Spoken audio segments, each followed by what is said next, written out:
this is a way to actually have your voice on the show. It is completely free. voicecast.app/remember64. Just make it, anywhere between 30 seconds to 2 minutes. Leave us a message. It's completely free. You can do it on your phone. You can do it on a browser. And you can find the link on social media as well, and at the description of this episode on your podcast app of choice. All right, on with the show, everyone.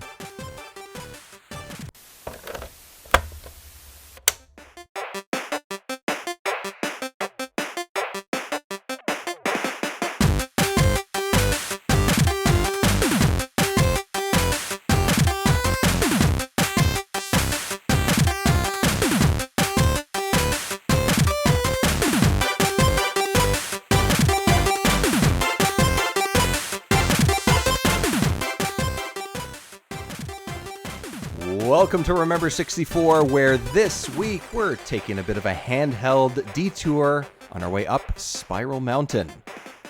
Hello, everyone, and welcome to the show. Hello again if you're a returning listener or viewer, and welcome if this is your first time joining us. Here on Remember 64, we are going through the good, the bad, the ugly, and everything in between of the Nintendo 64's library. My name is David Petrangelo, and I am number 3 of Mumbo Jumbo's number 5 in this Banjo-Kazooie franchise. Also, number 4 in here as well. We got lots to talk about. We're talking about the Game Boy Advance and the 2 Banjo-Kazooie games that came out for that. We'll get to that in just a moment. Jiggy, look back. How are you, buddy? I'm fantastic. I'm happy to be a part of this episode of Remember GBA. Let's do it. Once again, I messed it up. Thank you for correcting me. That's pretty much what it is. We have 2 people joining us for this. We have 2 games and 2 people joining us. So Josh from Still Loading Podcast is here. Josh, welcome back, buddy. We just chatted a little while ago. Again. Yeah, you can't get rid of me. Doesn't matter how much your listeners throw fits about they hate me. I'm back again. Well, we want you back, okay? And that's what matters. I've actually never read anything. I'm just assuming. No, it's all love, buddy. It's all love. And first time joining the show, Thrak from the 3DO Experience is with us. How are you? Hi. I'm great. Thanks for having me on this podcast about a console that I hate. It's great. No problem. That's why we're talking GBA. Yeah. A console that I love. I'm just kidding. I don't hate this N64. I just think it's funny to make jokes about it. Hey, you can joke all you want. It's all good. Hey, I defend the Sega Saturn, so I defend the Sega Saturn. I know the 3DO sucks, but it's fucking interesting, okay? But hey, I defend the Sega Saturn and all that. So that's one of those consoles I have next to zero experience. That and 3DO are probably actually 2, and we were talking about this before we started hitting record for the episode.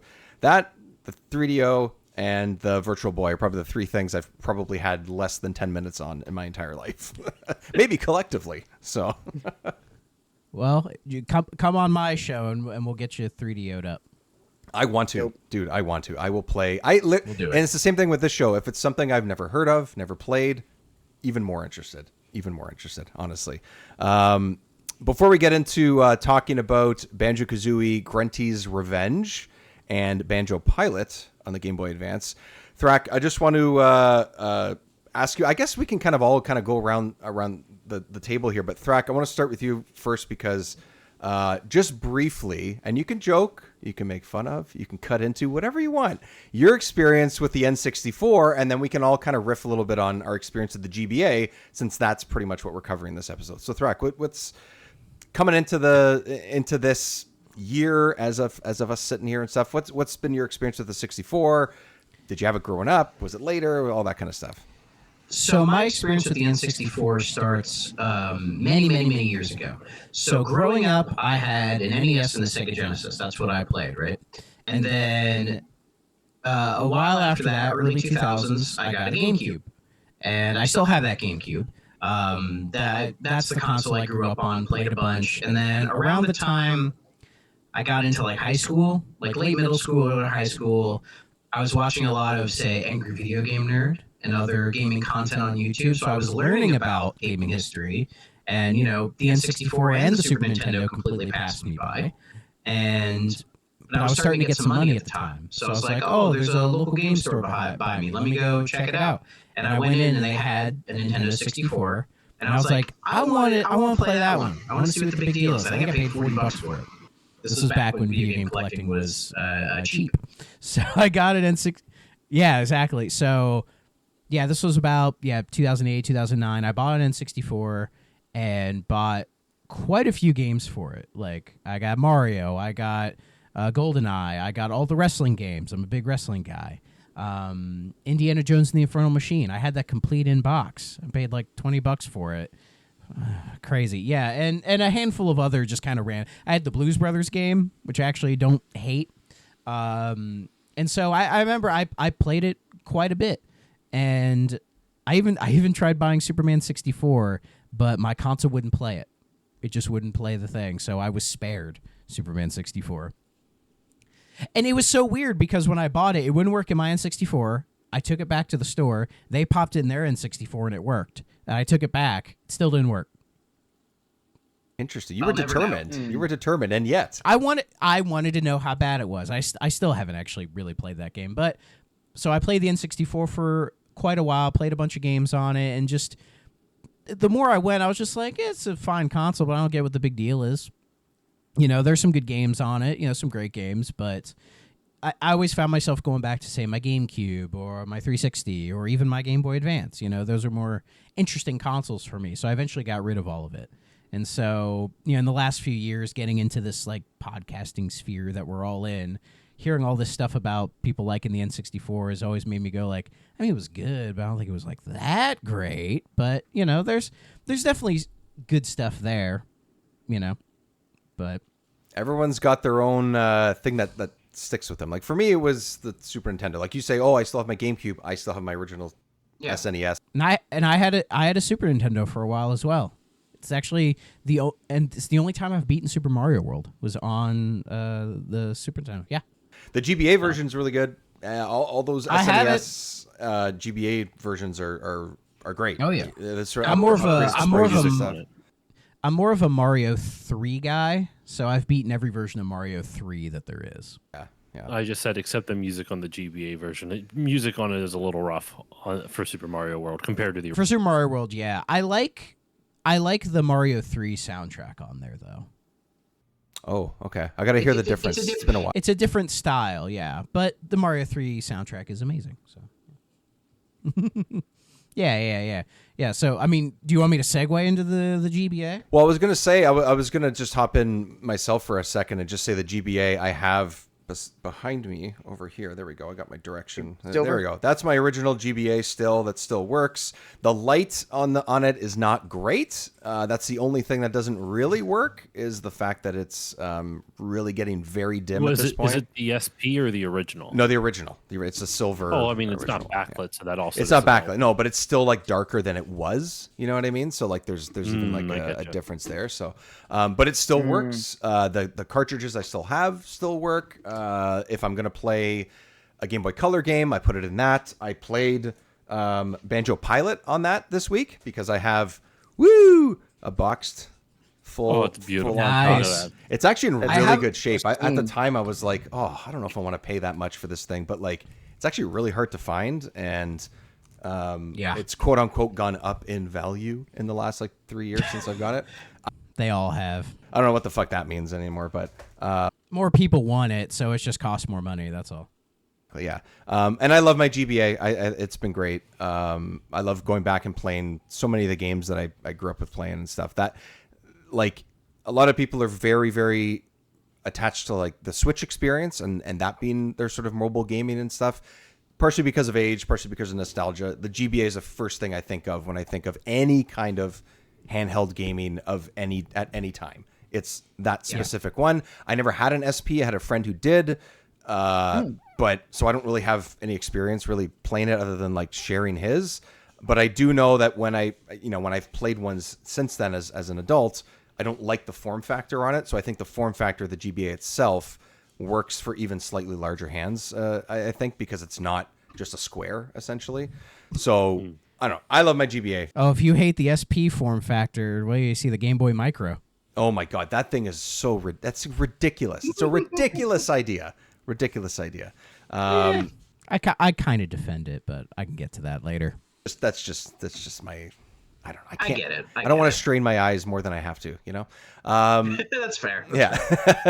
Jiggy, what about you, buddy? Because we've talked a lot about, through episodes, obviously the 64, but we've talked about your experience with Dreamcast and PlayStation and obviously Switch and stuff too. But like, do you have a GBA? Did you? What's the deal with that for you? Oh, absolutely. I had let me go back. Okay. I had a Game Boy Pocket. First, I had a red Game Boy Pocket. I never got the first generation of Game Boy. I was a little too young for that. Yeah, I had all of them. It's ridiculous. Did not have that. I had a red Game Boy Pocket with Pokemon Blue. And that was epic. And then I upgraded to the purple Game Boy Color that was the atomic purple translucent. Yeah. And then I got the translucent light blue Game Boy Advance, which I think it's somewhere in a box here. I don't have it on display because it's broken. It does not work anymore, unfortunately. I do have my SP sitting on the shelf back here. I had a blue SP.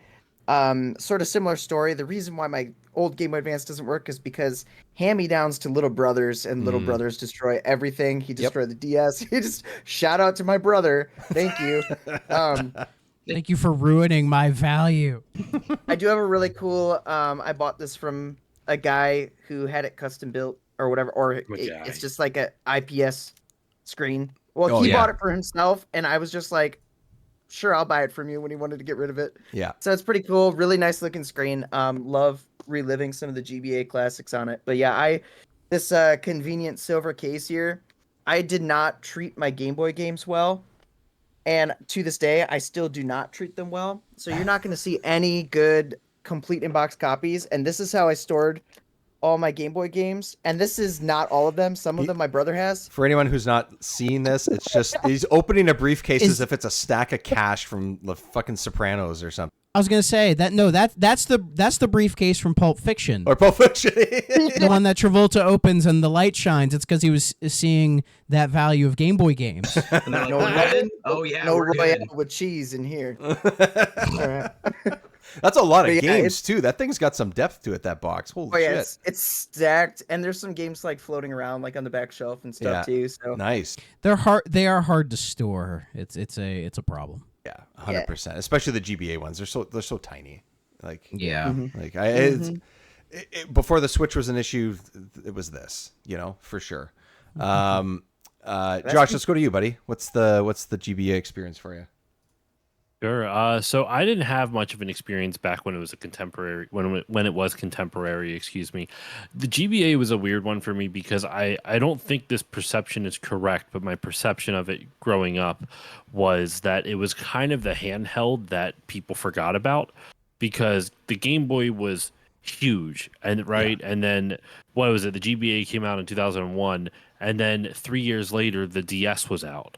So you have this very short span of time that the GBA was a thing, relatively speaking. Mm-hmm. And if you think about it, because what was it? The 3DS came out, 2011. 2011. So you had, thank you, Thrak. So that's a 7-year gap between the DS and 3DS. The original Game Boy, if you count the Game Boy Color and Pocket and the different iterations, even though the Color is a little bit of a step up from the original, either way, came out in 89, and you're looking at a 12-year gap between the original Game Boy and its full-on successor, not the half step, which was the color. Yeah. So it's the Game Boy Advance to me always felt like the handheld that people that time forgot, right? That people just don't remember. When you look at it on a calendar like that, it completely makes sense. Like I get what you mean. Well, yeah, because by the time I was aware of it, I had friends that had it. I had friends that had like the Final Fantasy Origins collection that you could get for it. Yeah, Dawn of Souls 1 and 2. Yep, Dawn of Souls, and they also obviously Golden Sun, which shout out to later on this year. I have to cover that game for my backlog month. Hey, so, there you go. I'll be playing through the first Golden Sun game. Thank God for. I mean, I actually do have the original Game Boy Advance copy of it, but I'm playing it on the Switch so that way I can it's backlit and I can put headphones in because I only have an SP, so the SP does not have a headphone jack. Yeah, dumb feature. That is so stupid. Feature. So stupid. It is, even at that time, considering when it came out. Yeah. And just since Jiggy had a visual prop, it's not a Game Boy Advance game. I wish I had one within reach. I have a Game Boy Color game made by a buddy of mine that came out earlier this year. That looks really cool. Bubbo Escape for the Game Boy Color. Shout out to my buddy Gabe Swore who made this game. Nice. Is that like a puzzle game? Yeah, it's like a puzzle, not platformer. It's basically you play as this little cannon named Bubbo. He shoots bubbles. The puzzle of it is that he is always shooting no matter what, and you only have a certain number of bubbles in each level. So you have to look at the level and then figure out where to move Bubbo so that way when the shot comes next, because it comes on the same rhythm, same interval every second or so. Yeah, then you have to take out the full enemy. It's actually really fun. It's almost like an active short. timer in a way. That's kind of cool. Mm-hmm. Yeah, I'm looking at it. It's on itch.io and it's $5. Oh shit, beauty. Yeah, Gabe's a good dude.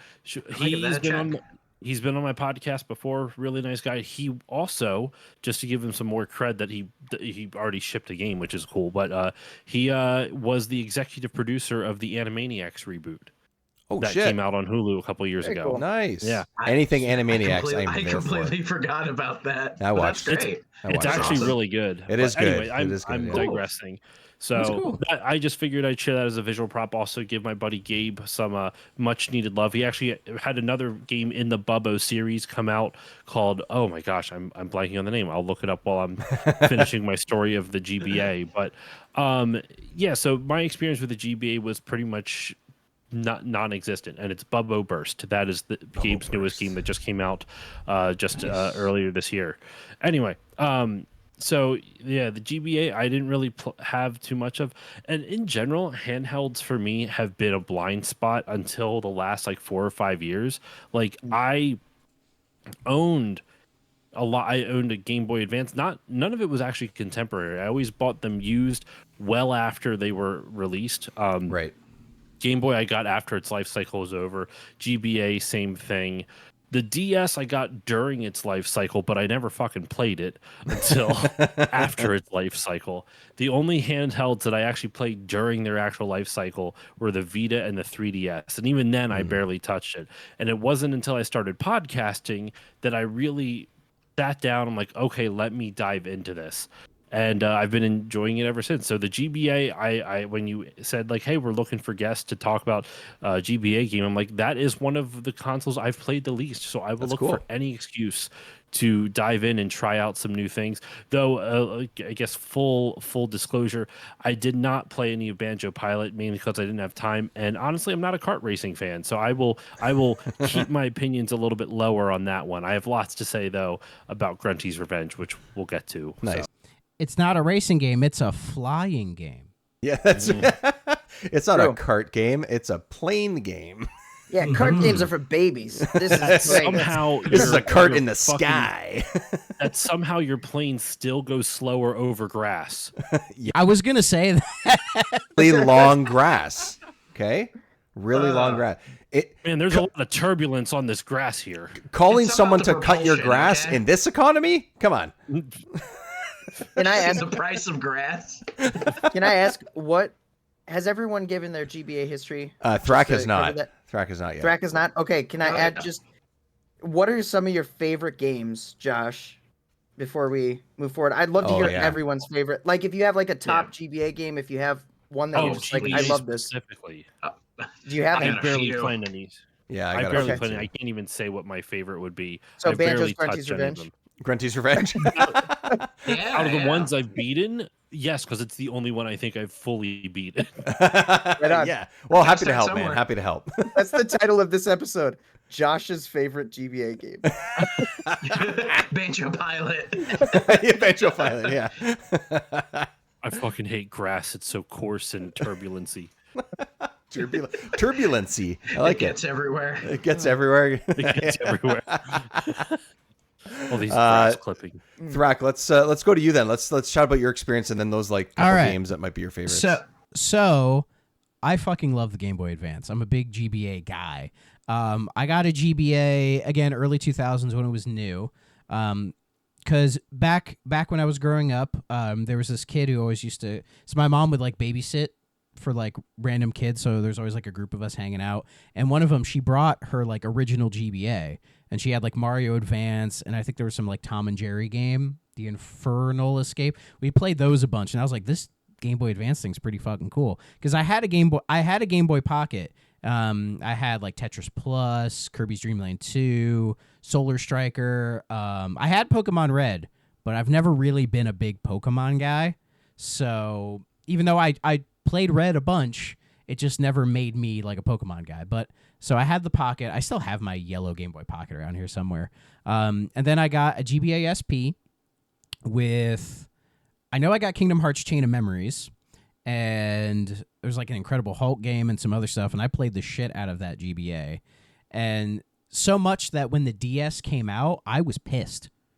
I was like, how dare you, Nintendo, drop my favorite handheld for this new bullshit thing? Exactly. I was just a kid. So I never got a DS until many years later out of protest. I was one of the only people I think in the world that never had a DS ever. I have never. Really? I eventually got one. I eventually got one many years later and messed around with it, and it's really fun. Yeah, I had a 3DS a few years after it came out, but I never had a DS. Yeah. Well, you can play DS games on the 3DS. So, and if you homebrew your 3DS, you can just load DS games on an SD card, and which is what I do. But the thing is, they were still making GBA games well past the DS launch. Like even up to like I think it was like 2008, they were still making GBA games. Like Minish Cap came out like when the DS was a thing. So because Nintendo was smart dropping the DS as early as it did, because had the DS flopped, they could have sold it as a GBA because it had the GBA slot and could have kept supporting the GBA. So really, it was like they were in a no-lose situation. So that helped. But quite a few years ago, I started collecting for the GBA. So there's like these 3 tubs here that are basically full of GBA games. There's like hundreds of them in there. Like I have some complete in box. I have some with the retro game cases. If you guys have seen that for like handheld games, those are really cool. And also, I have every model of the Game Boy Advance, so we'll do some visuals. Hey, look at that. Cool. I have an original. Yeah, that's what I had. Yeah, it still, I believe it still works. Let me turn the thing on. Yeah, it still works. The beautiful great screen. console, but the screen, like we put up with this. Yeah, it's trash. It's so dark. People need to talk about this because versus even the Game Boy Color, it was darker. Yeah. It was hard. Like you'd hold it against the light. And that's why so many early games have like a really washed out color palette, so you could see them. But they did the SP. This is the SP001. Mine is dead at the moment. I just need to charge it. So there are 2 different versions of the SP. There's the 001 AGS, and then there's this one, which is the AGS 101, which is so basically what it is the 01 is a front-lit screen, and the 101 is a backlit screen. So the the front lit. That's so right. Basically, the way to describe it, it's like the square is like a light ring. It's like they built a worm light into it so you could see it, and it's perfect, like along the frame, like. Yeah, and it works. It's not amazing, but it works. And you can get these for like pretty cheap. Even the original models you can get for pretty cheap and mod them. But the 101s have like a complete backlit screen. Mine actually is still working. Ooh, you can see even through the camera. That looks nice. Yeah. Oh, it just died immediately. These things do. But even just the Game Boy, woo! They don't hold charges anymore. I bought like a new battery for this. It still doesn't hold a charge. But yeah, so the 101 is pretty good. I see why people don't care for the form factor, but I'm used to it, and I have kind of tiny hands, so it's fine. And speaking of tiny hands, I do have a Game Boy Micro.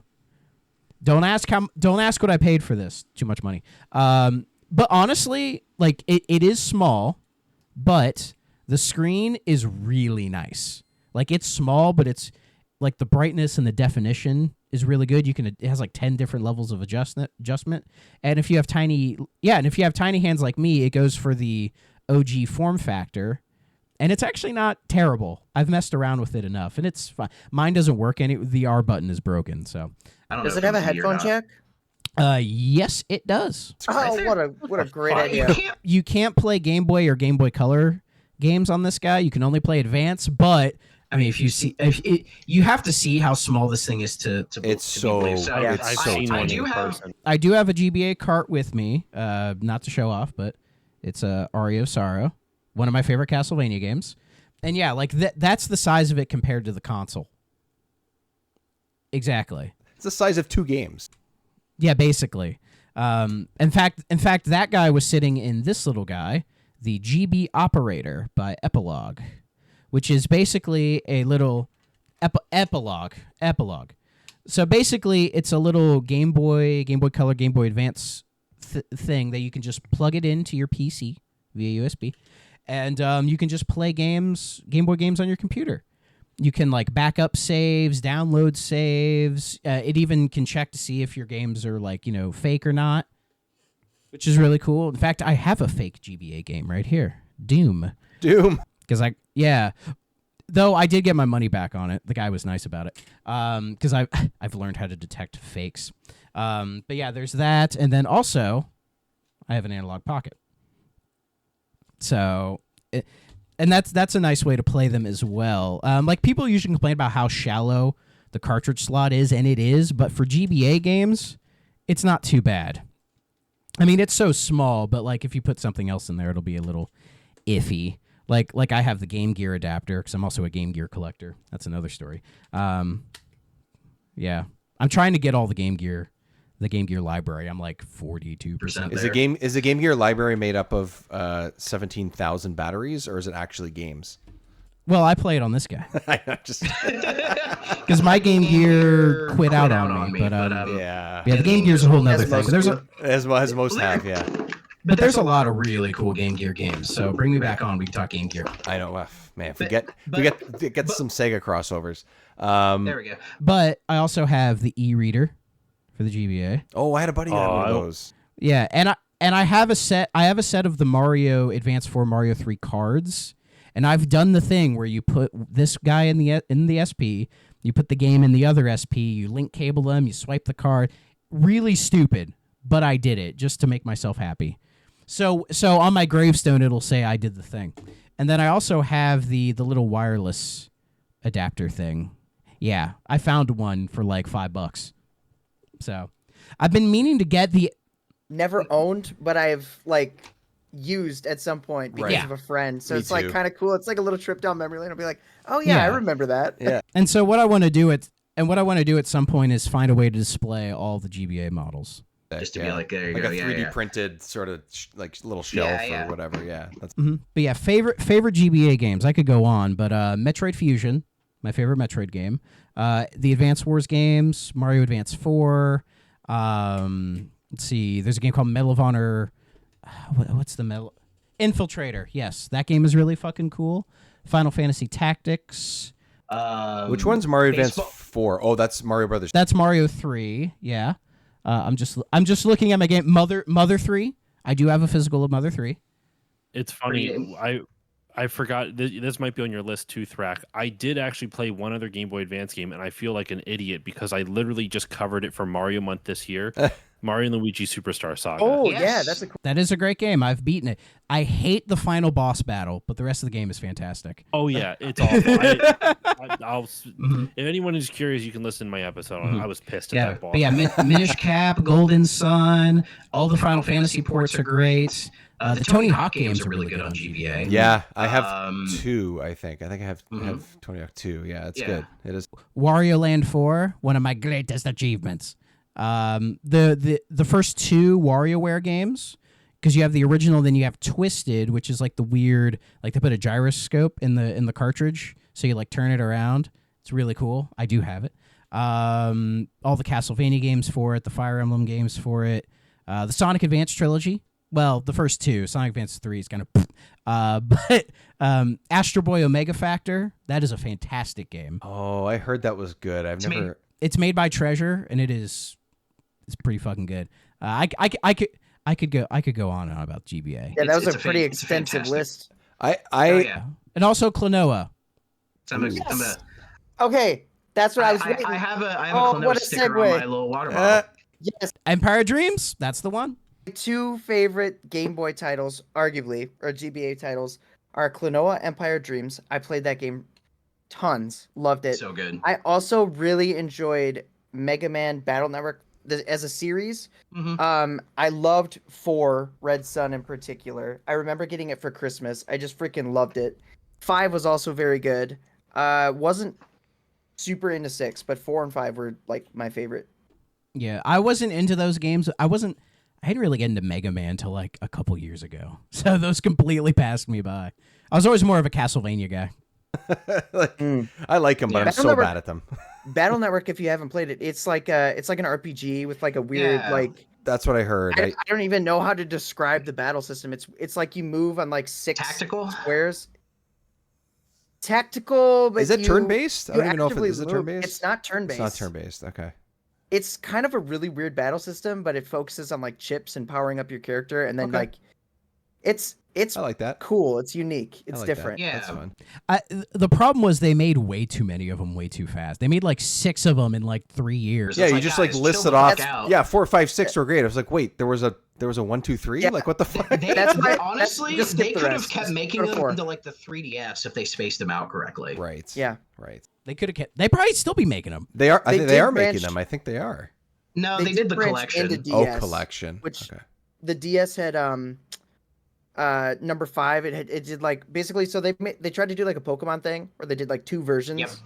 Yeah. And then the DS made 5. It just skipped 6. 6 was only GBA, and then they put 5 on DS, and they made it like a double pack. So it was like one cartridge that had both games, Team Proto Man, Team Colonel, and the DS version was actually pretty dope. I'm not gonna lie, but that was like the last hurrah of Battle Network. Yeah, that was when Capcom really was doing everything Mega Man they could. Now they're like, Mega who? Who's that? Yeah, really. I know. Yeah. On that Legends collection. My top ones, actually 2 of them I actually really only played fairly recently, or at least within the last decade, which for me is recent considering when I got the GBA. Like you said, Thrak, when it came out, that's when I had it too. And I never owned these games growing up, but Minish Cap became one of my favorite Zelda games of all time when I played that. It's one of my favorites too. Yeah, it's fantastic. And that's a quintessential sort of, for me anyway, GBA art style. There's something special about the way that the sprites look on the GBA and stuff, and that is like exactly the feel and the look that I always think of when I think of the GBA. It just captured it in such a great way in a Zelda title, which is awesome. I like how they took the Wind Waker character designs and made them 2D. Yes, aesthetic, that's pretty much what I love the Wind Waker aesthetic, so making it in 2D, like, perfect fit. Yeah, exactly. You mentioned Fusion. I actually prefer Zero Mission over Fusion. Maybe that's just... Zero Mission is great. Yeah, I love me some Zero Mission, but Fusion... I play that game like once a year. It's a very special game for me. Well, it's great, and I didn't play either of those until recently. Like I think I played Minish Cap, Zero Mission, and Fusion all probably within the same year, like about 2, maybe 3 years ago. So and Zero Mission for some reason, I don't know, whatever, it just clicked with me better. And then one of my favorite games, and then one of my favorite games of all time, which I've mentioned numerous times here, and I do think the Game Boy Color version is better because it's simpler. But like the simplification of it is almost better. But that's the Mario Golf games. So Mario Golf Advance Tour is amazing. Yes. I think the sort of one for Game Boy Color is just like the dial down just a touch, and that sort of hits that sweet spot in my opinion for me. So and those like you say you played Fusion like every year. Both Mario Golf games I could pick up and here it is. Custom game cases. Sorry, I got it wrong. Yeah, I have the manual in it. It's really nice. There you go. Yeah, so those are it for me. So, but the GBA Mario Golf game, you can golf with Golden Sun characters. Golf with Golden Sun characters. Well, because Camelot made it, and they're the exact same character model. They're also the same character models and used in Shining Force 3 because they made that for the set. Oh, are they really? Yes. Don't get me started on Shining Force. Not this time.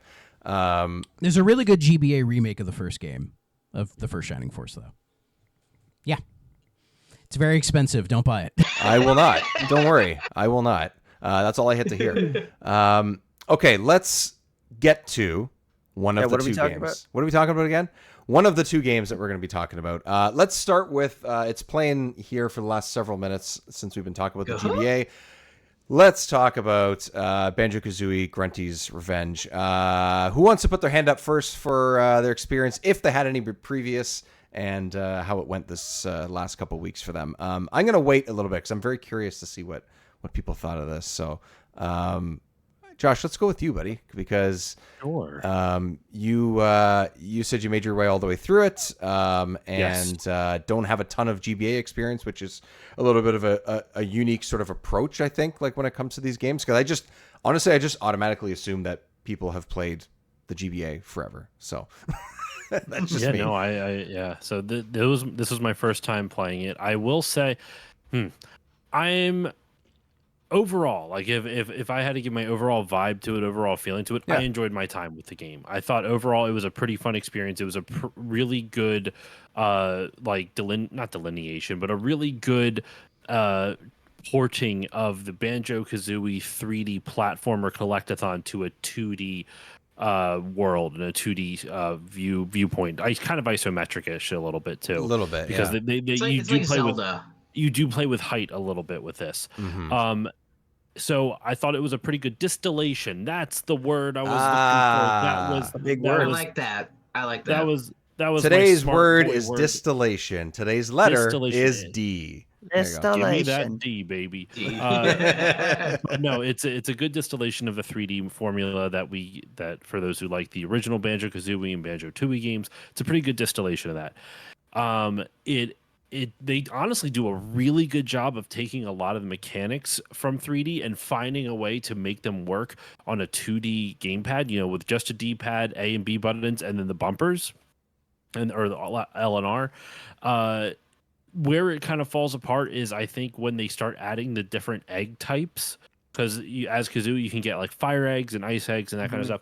And that's a little tedious, especially considering there is a segment of the final boss where you have to cycle through, depending on what type of enemy you're facing, determines what type of eggs you need to defeat the little sub-enemies, and that's a pain in the butt to cycle through those.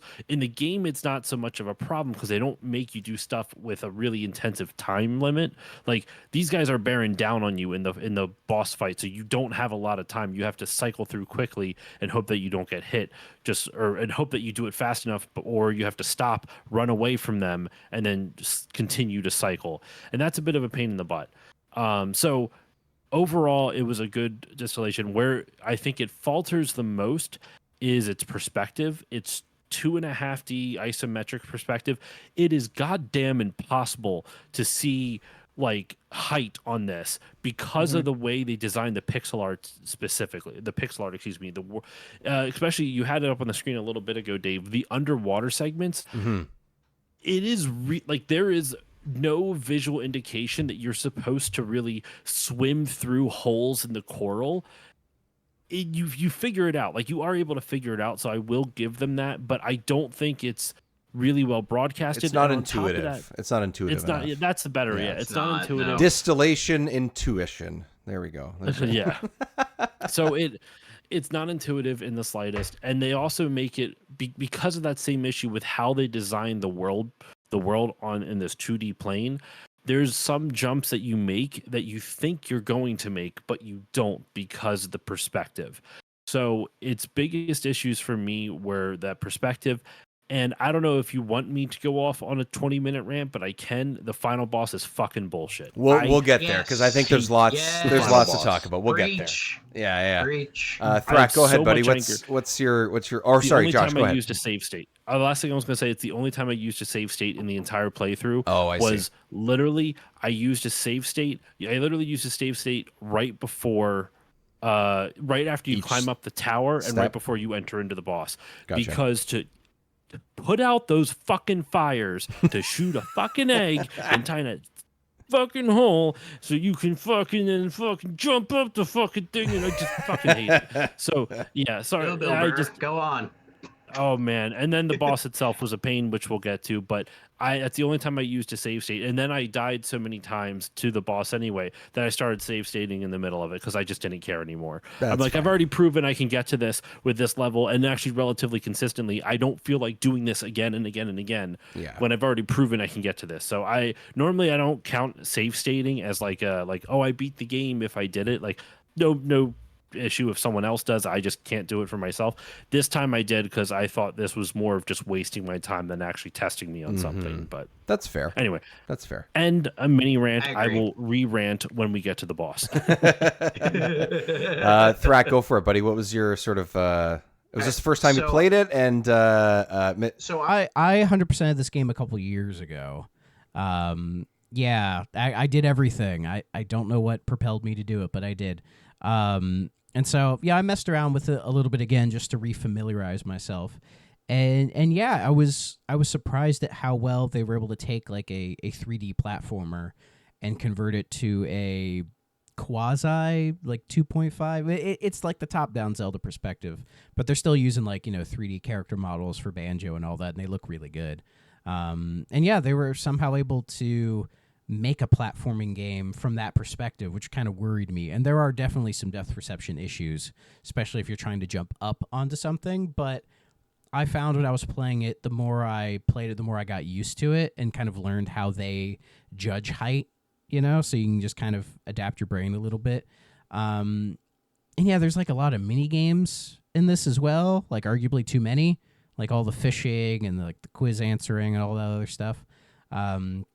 But I found myself enjoying the game overall. It was a pretty solid and interesting experience as a way of converting Banjo-Kazooie to the Game Boy Advance.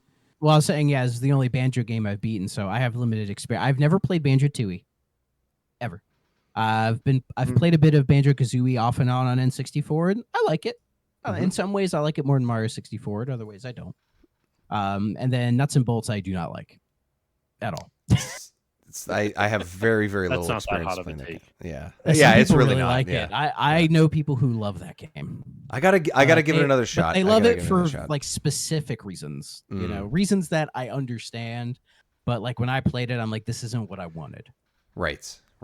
I think that's largely the issue. I think that's like the overall like disappointment with it. Is like, oh, this is not what I wanted or needed or expected or whatever at the time. So yeah.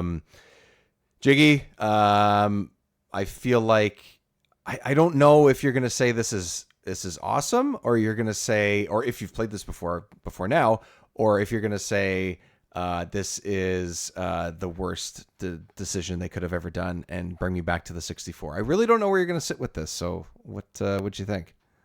Well, first off, I just want to say, like, Nuts and Bolts is fine. I don't think it's fantastic, but I feel like I've been going through like, it's not that bad, guys. But you're right, it's not Banjo 3. But I also thought it was interesting that you said that after you said you never played Dewey. So I'm like, okay. I love the Banjo series, obviously. I did play this one growing up. I did not beat it growing up. I found it really hard. And like kid me struggled to get through it. Yeah, there's some tough spots with this in terms of like puzzles and whatnot. Sorry to cut you off, but Yeah, I could see how totally. Like I could see I had to use a walkthrough in some spots just because I'm like, I don't feel like aimlessly wandering for like 20 minutes just to find another goddamn piece of a puzzle. Mm-hmm. So I remember about Banjo-Kazooie. Oh my gosh. That's another thing. We'll talk about that some other time. I'll beat it, then we can talk about it. Yeah, there you go. Yeah. Let's do it. It plays good. I think, like what they were saying, I thought it translated pretty well the game mechanics that I'm familiar with. Banjo felt like Banjo. The world feels very Banjo-y.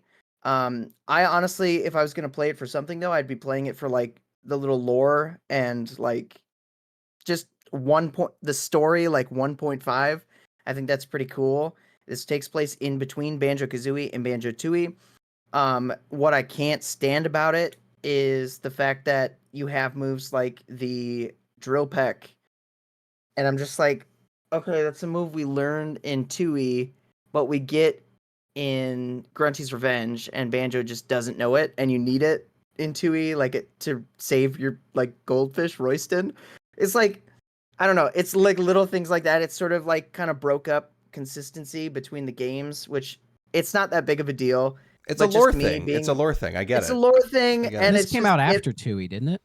Yeah. Yes. Yeah. Okay. Both these GBA games did. Yeah. They probably just forgot. Yeah. Rare does that sometimes. It's cool. I like it. It's not my favorite Banjo game, obviously. Mm-hmm. there's some things I like. I like how you can go to Mumbo because Mumbo's happening right now. I like how you can go to Mumbo and you can actually pick what transformation you want. I thought that was a really cool mechanic. So it's like I do like that. You could be a different transformation in a different level, different world. you need to do that. I think that's really neat. Yeah.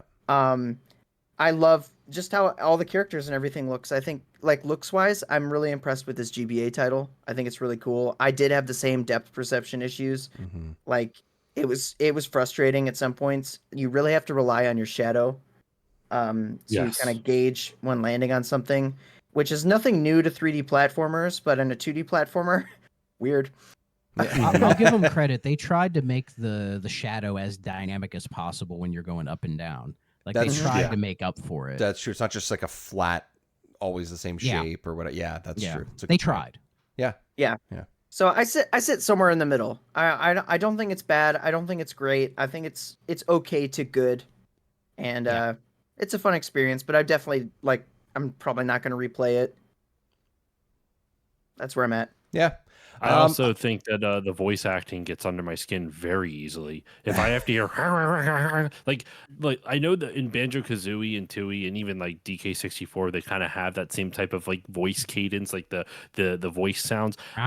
For some reason, that doesn't bother me as much. Thank you. On the N64 as it does on this. This one really grated my nerves really real bad. Okay. I like it. I like that. That's probably the sound chip or the lack of a GBA sound chip. Yeah, which I could understand. Yeah, and I think there's also a memory thing. So like there's fewer iterations of the gibberish. Yeah. So they're working with less, and I think they're also that's no stranger to the Banjo series, just like pitching slightly different versions of the same. I honestly turn on the music just to hear the stage like one or two times, and then I play it on mute. That's how I play. So did Grant Kirkhope work on this? I doubt he did. No, I don't think so. I don't. Neither of these titles he was a part of. That's fair. So what's interesting too about this is that it's right at the time, and I think it was this one specifically, or was it Pilot? I don't remember. I think it was this one specifically where it was supposed to come out a year before, and it just took kind of a while to get going. And then what happened was this got released right when Microsoft bought Rare. So there was a lot of internal and external sort of bullshit going on that probably led to a lot of changes.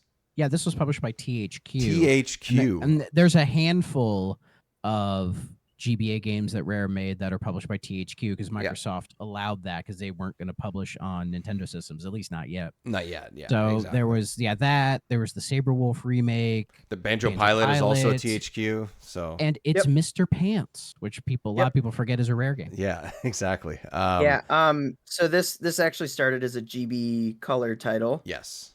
And it sort of transitioned into it, and Banjo Pilot, just to like piggyback into that, was actually supposed to be Diddy Kong Racing. I don't know if it was supposed to be Diddy Kong Racing 2. Diddy Kong Pilot is just what they called it, but I don't know.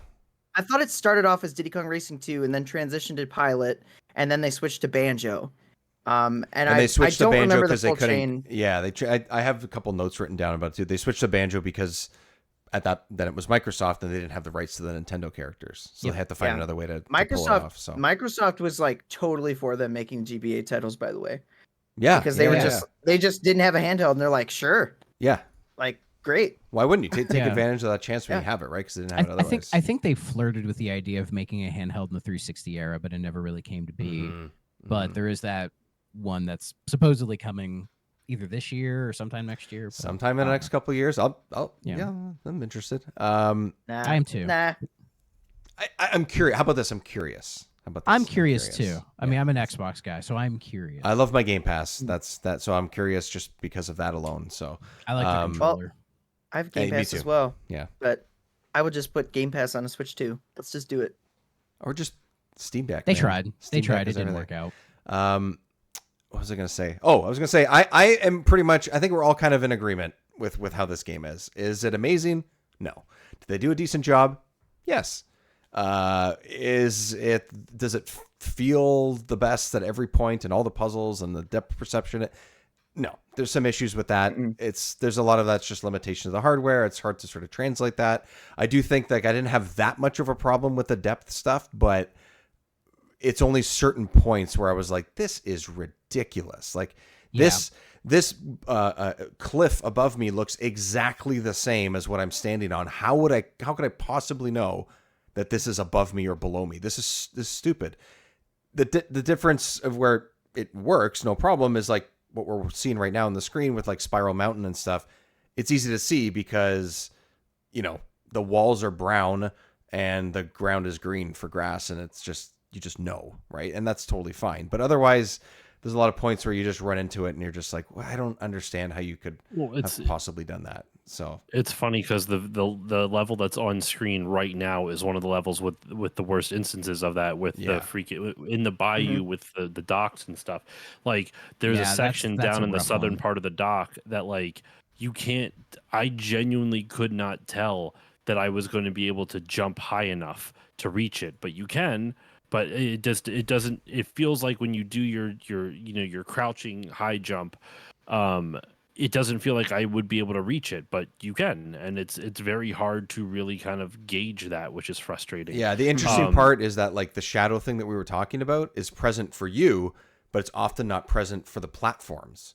So you can't really like. There's sometimes you'll see the legs of whatever you're trying to jump on or off in front of you, and that's fine, but if you're kind of at the back of it, you can't really tell. So it looks like you can just walk right onto it. But no, instead I'm just walking into like, poison essentially. And one thing when you're talking about how like, this game's not great, but it's solid. It's good, but not bad, but not great.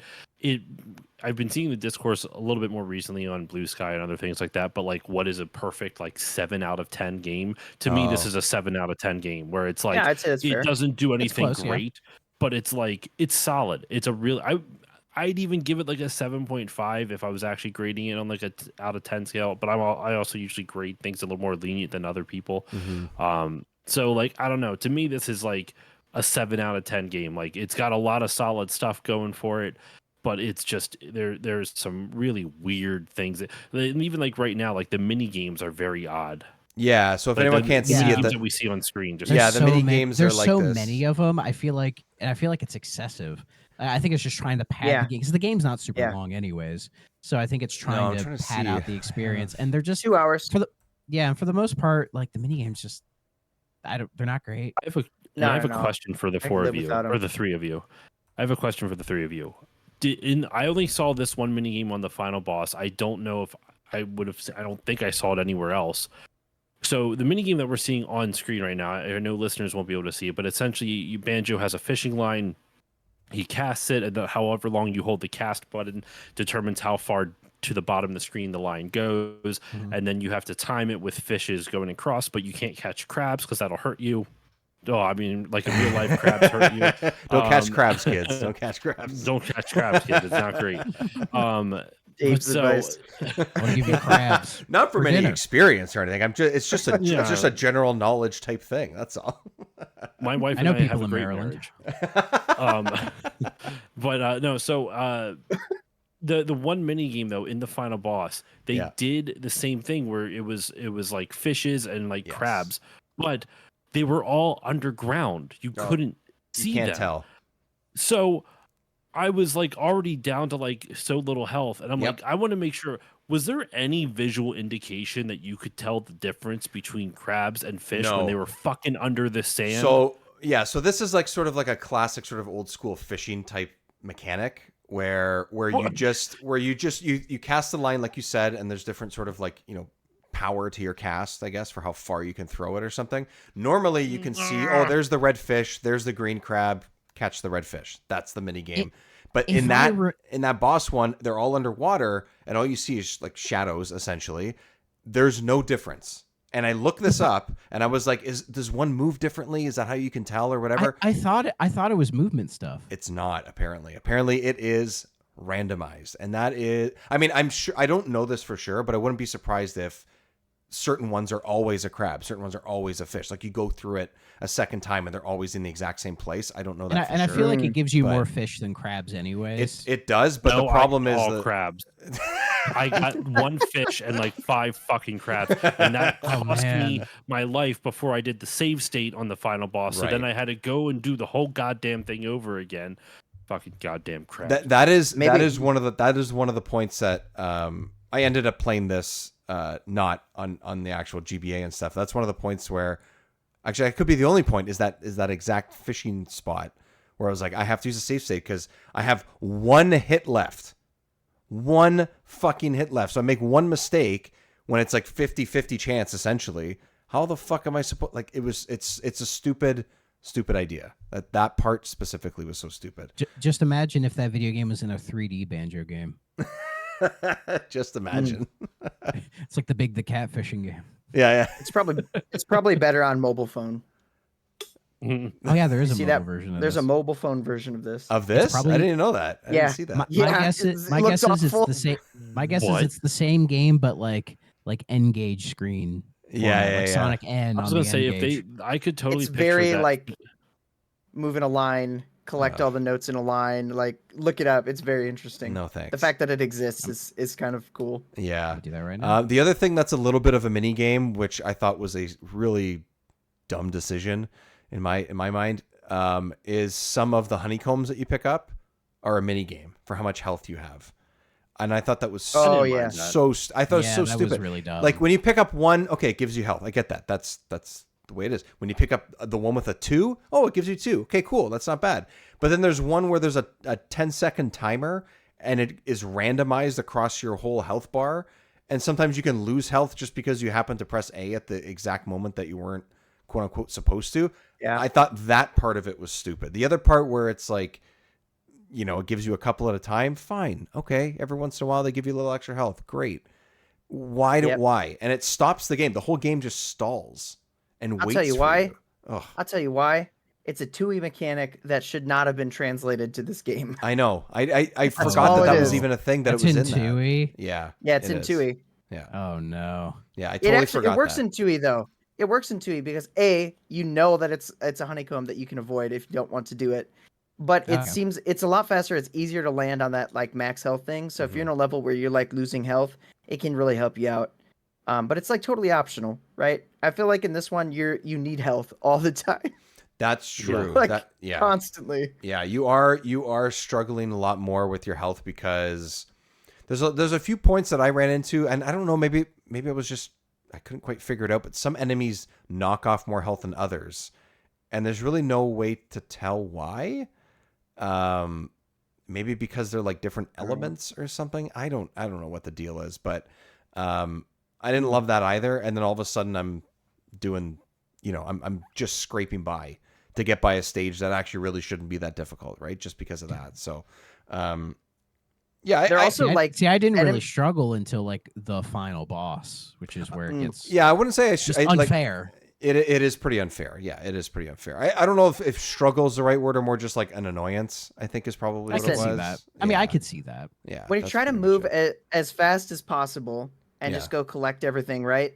And you have a game like what's it called? The level that's like the oil like spillage like harbor level. In the original? original? It's like spill something, right? No, not in the original. That's Rusty Bucket Bay. Yeah. Don't test my knowledge on that. I was going to say. I know that one. Yeah. I was like, no, this one, Spill Harbor. Maybe that's coming to mind. It's this level. Yeah. That he's like walking up to. Yeah. There's a It'll section say the with name. bees. Spiller's Harbor. There's a section with bees. Yeah. Spiller's Harbor. There it is. And the bees take away 2 honeycomb per hit. And you want to just quickly like run through, hit the switch that you need to switch, and then there's a timer, and you got to run to these shock pad to jump up. But the bees are hyper aggressive and they come at you so fast. You're intended to have the golden feathers at that point, right? And to like walk through them. I definitely did not. But who's gonna do that? I can make it, right? Yeah, but you run through and they're just like super fast, like way too fast. There's no way to avoid them. It's impossible. So when Thrax said he 100%, I was like, God damn, he actually did, because this is the one. There's 2 jiggy pieces that I did not get, and that was one of them, because in order to get it, you have to get the invulnerability feather, go over, take out the bees. Once the bees are gone, then you're fine until you walk too far off screen. Oh, I did it with them too still far away alive from them, they because I'm respawn. a sick person. I did too. So then I did too. you hit the switch, and then you have to sprint over to the gazebo to like have Kazooie, excuse me, do their long leg jump to get up top there, and then you have the switch again up there to that'll spawn the Jiggy, but then you have to get over to the spot fast enough. Yes. And I just couldn't get over to the spot fast enough, and I didn't feel like doing that same thing over and over and over again just for a Jiggy that I didn't need anyway because I was already ahead on the Jiggy count. So I just kind of like I just didn't care. At some point I just didn't care. Well, that's fine. So what got me going with like doing things like that is I wasn't necessarily trying to 100% it because I mean, we'll talk about this when we actually talk about Banjo-Kazooie itself, but as of this recording, we have not talked about it yet. I tried to 100% that game, and I think I've said this on a previous episode already. Maybe it was the Rayman one when we were talking about it, where I was only off by like 4 or 5 notes, and I got everything. Wood, baby. Yeah, everything else in the game, and I was like, I can't. I don't have time to find this. It was in the final world, and I was like, there's 4 seasons to go through, all these changes, all this up and down. I was like, I can't do it. In this, it was a smaller game, and I'm like, I feel like I could pull it off. And again, I was only short by like 3 or 4 notes, and I was like, I don't know where the fuck any of these are, so I didn't do it. But I came so close. I had everything else, every other collectible I had in this game except for that. I missed that. I have no idea. Yeah, I have no idea where. 100%ing this game is a tedious exercise that you should not have to do, and don't feel compelled. Yeah, I did it because I was like, by the time I beat the game, I didn't have that much left because I just just like to try to get everything I can. So I was like, let me just go find it. And I used a walkthrough because there was again a couple notes I was missing, like one Jiggy piece. So I got them, and I was like, sweet. And But to really like hammer home and do it and stuff, you're right. It's not. You don't really have to, and you don't need it necessarily to beat the game, right? Like you just said, Josh, like you can get to the end doing, I don't know what it is, maybe probably 85% of the Jiggies probably get you there. And it's probably a similar number for the notes, because the notes, you need things for the moves that you have to give old man groundhog or whatever. So old man hog. Mazai. Yeah. That's it. That's pretty much all you have to do. But you know what, for a game that I think could have been like honestly probably like a complete disaster. They could have really botched this. This could have been really messy, really ugly, because on a handheld, on a system that doesn't quite have what it needs to do what the original does, or both that came before it. This could be really half-assed. That could be something that's really slow, really mucky, doesn't include all the moves or very many of them at all because it's easier not to, and it's hard to get the sort of depth things going and the height and all those types of things. To me, I think it's still pretty impressive that they managed to pull it off, largely able to pull it off. Well, honestly, I think the GBA is a console that has a lot of like surprisingly competent games like this. Yes. Because I think by the time the GBA came out, people viewed it as a portable Super Nintendo.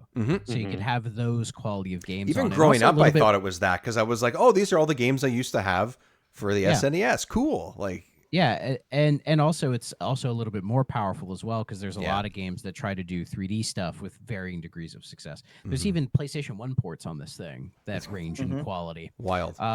Yeah, but yeah, I think the GBA was up for the task, and credit to the devs for making it work, Yeah, like, I think so. It would have been interesting if it was like a side scroller, but if it was like a side scroller, it would probably just be more linear. Like, because a non-linear side scroller like this probably would have been kind of lame, So well, and then like we talk about like, oh, what's the expectations of nuts and bolts and stuff at this time, especially so close to when Tui and the original came out. I think if you just did a 2D side scroller of this franchise, it would be like, this is definitely not what I want. This is definitely not what I expected, and it's kind of disappointing. So they went for it, and I agree. Like you just said, it's impressive. Yeah, there's a fantastic example of that exact scenario, because Crash Bandicoot had 2D side scrollers on the GBA, and they're fantastic. I loved them. Yeah, like they're great. But Crash is a more linear game than Banjo is. So it's able to get because if you think about it, the Crash trilogy on PS1, they're just 2D platformers with a different camera angle. Yeah, that's really someone made a joke a while ago that Crash Bandicoot is what Sonic should have been for a while. Like Crash Bandicoot is like a slowed down version of what Sonic 3D should have been. Not 3D adventure, not adventure, but like if you think about version. Like what Sonic, what like the 2D Sonic games thrive at, Crash Bandicoot kind of did first in 3D. Not before. Excuse me.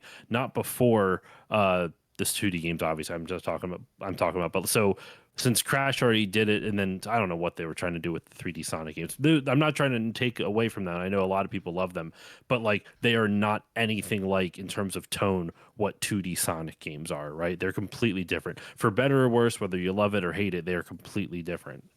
Yeah, that's true. 3D Sonic, it went in a different direction, but I think it was trying to evolve the series and kind of give it its own identity. This is not a criticism of any or by any stretch. It's literally, but if you think about like Crash, it's more of an observation that I can't even take credit for. I heard it on Retronauts, and I kind of agree with their take. Where if you just think about Crash Bandicoot, it just took 2D Sonic, moved the camera behind Sonic, and then there you go. And slowed it down. It's much slower than a Sonic game. I was gonna say my only contention is that game does not really have an emphasis on speed, and it definitely wants you to collect things more, where Sonic isn't necessarily about collecting. I think it's trying to be fast. I think it's trying to be a little bit fast. To be fair, neither does 2D Sonic. 2D Sonic, the early levels have an emphasis on speed, but when you get farther into those games, you should not run fast. Yeah. You will be killed. It's also hard to, in my opinion. Well, it could just be my bias, but like I know those games so well, I can whip through them pretty quickly because they're trial and error. Like the more you play it and the more you learn the routes and everything, you have to earn the speed, which I think a lot of people forget about with Sonic because they just want to hit the boost button. But it's hard to do at that point. But you have to earn it. Yeah. But that's not about speed then. It is about speed. You have to earn. Speed is the reward. It's not about speed then. But I think speed is better as a reward because if you just have speed without earning it, it doesn't feel as good. Then you have games like Sonic Forces. I will say though that Sonic 1 definitely after Green Hill, like even going into Marble Zone. Marble Zone, you go in, it focuses more on the stop, push this box here. Like it is not focused on speed. It is focused on platforming and slight puzzle solving, not complicated puzzles, just simple puzzles.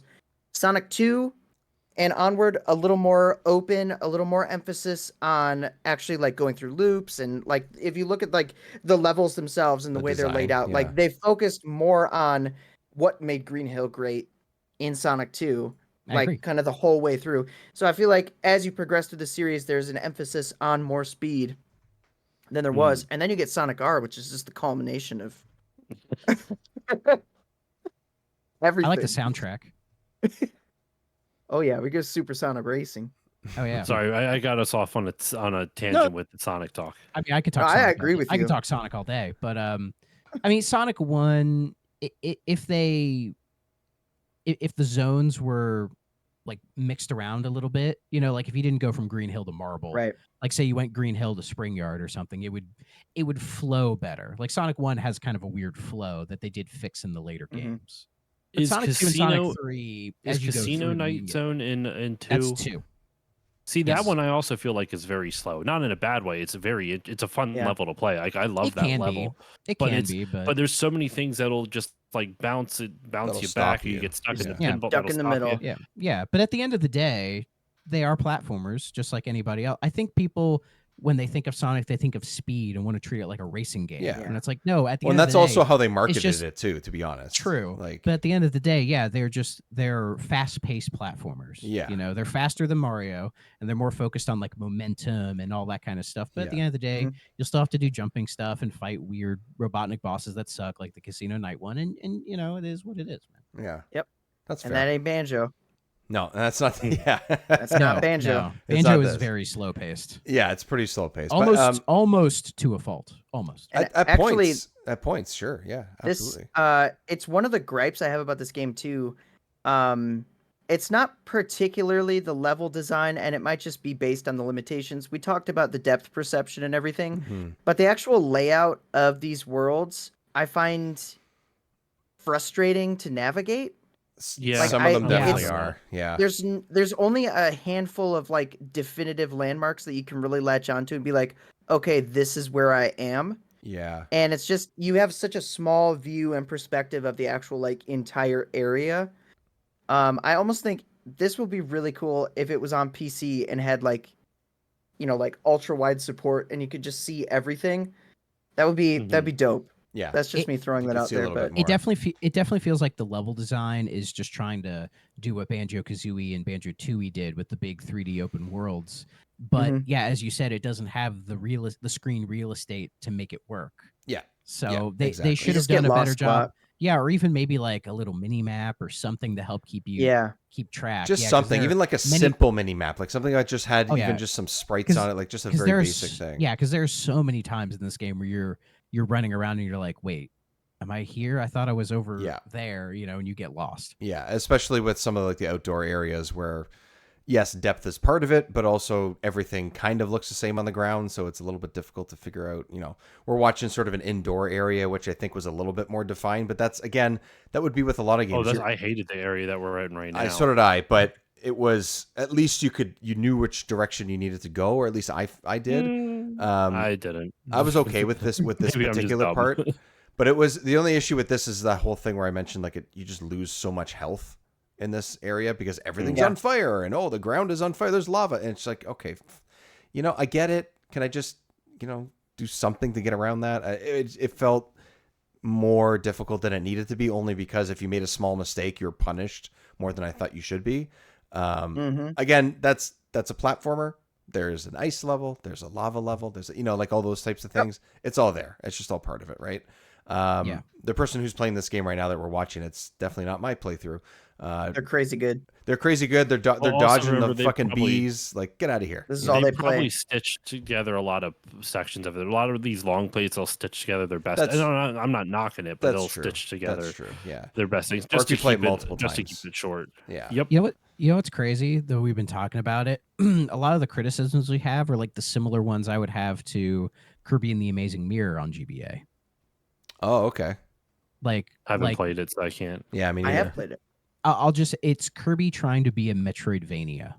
Like an amazing concept, but I think the execution was not great. And for okay. a lot of the same reasons here, where like the map, it has a map system, but it's not great. And very often I was getting lost and be like, where the fuck do I have to go? Yeah. But Fun fact for those who said they didn't play it, it is on Switch Online, I believe. Oh, Unless Kirby I'm is? wrong, Oh, but okay. I'm pretty sure it is. Okay. That Kirby specific game. Kirby Is the it on Amazing GBA? Mirror, I think, is Grunty's Yep. Revenge is not. That'd No. be interesting if it was. Yeah, it'd be a good Yeah, good Kirby. game to That's have what I was talking. Yeah. Sure, why not? I mean, they're not putting anything else on GBA. Yeah, I know. Honestly, Jesus, come on. Let's get to pilot in a second, but I want to make sure that we talk about the boss. So Yeah. we haven't gone into like a lot of the. We'll just let Josh go. We'll just let Josh go for it. We haven't gone into like a lot of boiling sort in of my like chair. the finite details of like whatever, but like honestly, it's a 2.5D ish Zelda. Just check out the game, you'll get an idea of what it looks like and stuff, and go like that. But the thing is with the boss is the final boss. I think it's taking ideas from the other games. I think that's what it's trying to do and mash them all. At least for me, it feels that way a little bit. And they're trying to mash it all together in this way too long of a sequence of a final boss battle that, okay, maybe give Grunty extra health, or It has 5 stages. that's what it it is not needed. You don't need 5 stages for a 4-hour platformer. It would be fine if it checkpointed you, Yes. but it doesn't Yes. checkpoint you. And to Josh's point, the number one issue with it is every time you do fail and die, because you likely will at least once or twice, it's not like it brings you back to the beginning where you just walk into the door and, hey, let's start this over.